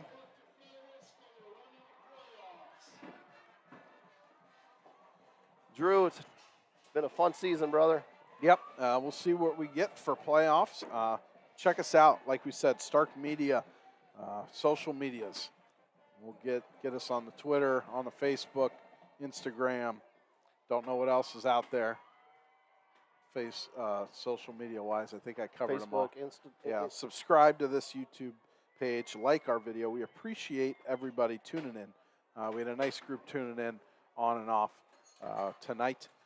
But it is the Fairless Falcons and Coach A.J. Sarbaugh. They got off to a quick start. Tuslaw fought all the way to the end. Really, nothing to hang your hats about besides maybe some missed opportunities by Tuslaw. Couple officiating things they're probably not going to be happy about, but, you've got to play through those. And Coach A.J. Sarbaugh will take his Fairless Falcons into the playoffs.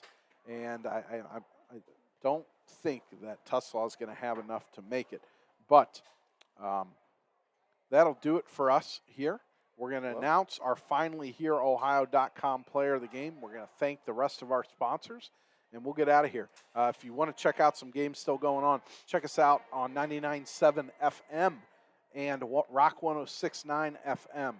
They've got games for you going right now as well. If we weren't the last one done, we often are. Drew, before I go through our sponsors, I'm going to remind everybody that the halftime show, I have that audio. I'm going to upload that on multiple different social media so you can hear all of that. We appreciate you being here this night. Thank you, sponsors, Red Door Apparel and Clothier, C.H. Vallis and Associates, Kishman's Fresh Market, Simon Says Promotions, McNeil & Sons Tree Service, Spirit of Stark, Leathernecks Nation MC, finallyhereohio.com player of the game, and the Quarry Golf and Event Center. We're going to go ahead and announce St. Joe's Senior Living and Ben Wallenberg's Chocolates as well. So I think it's official, Drew. Finallyhereohio.com player of the game. My opinion, it's Luke Yoder. I'll go with their big plays all night when they needed them. He had a lot of play. He had a lot of plays on third down. He had plays on the goal line. There, he makes a catch to extend a drive and end the game. But like I said, hats off to both teams. Really tough, hard-nosed game here. And congratulations to Luke Yoder, who is our finallyhereohio.com player of the game. Check us out on social media. We'll have a picture of Luke. And we thank everyone for joining us again. Remember, 10 a.m. tomorrow, turn on the Stark Media Team YouTube page. We will be recapping tonight's action in Stark County high school football across the area. We'll be previewing the Massillon-McKinley game. We're going to have some coaches on there. Coach A.J. Sarbaugh will be on tomorrow. And, Drew, I believe Luke Yoder is joining him tomorrow. Yeah, so fresh off a finallyhereohio.com player of the game performance, nonetheless. So we appreciate everyone for joining us. If you're interested in advertising, hit us up at starkmediateam@gmail.com. That's it for Drew Sarachman and Jeff Tyler from Tuslaw. Final score, Fairless Falcons 41, Tuslaw Mustangs 14.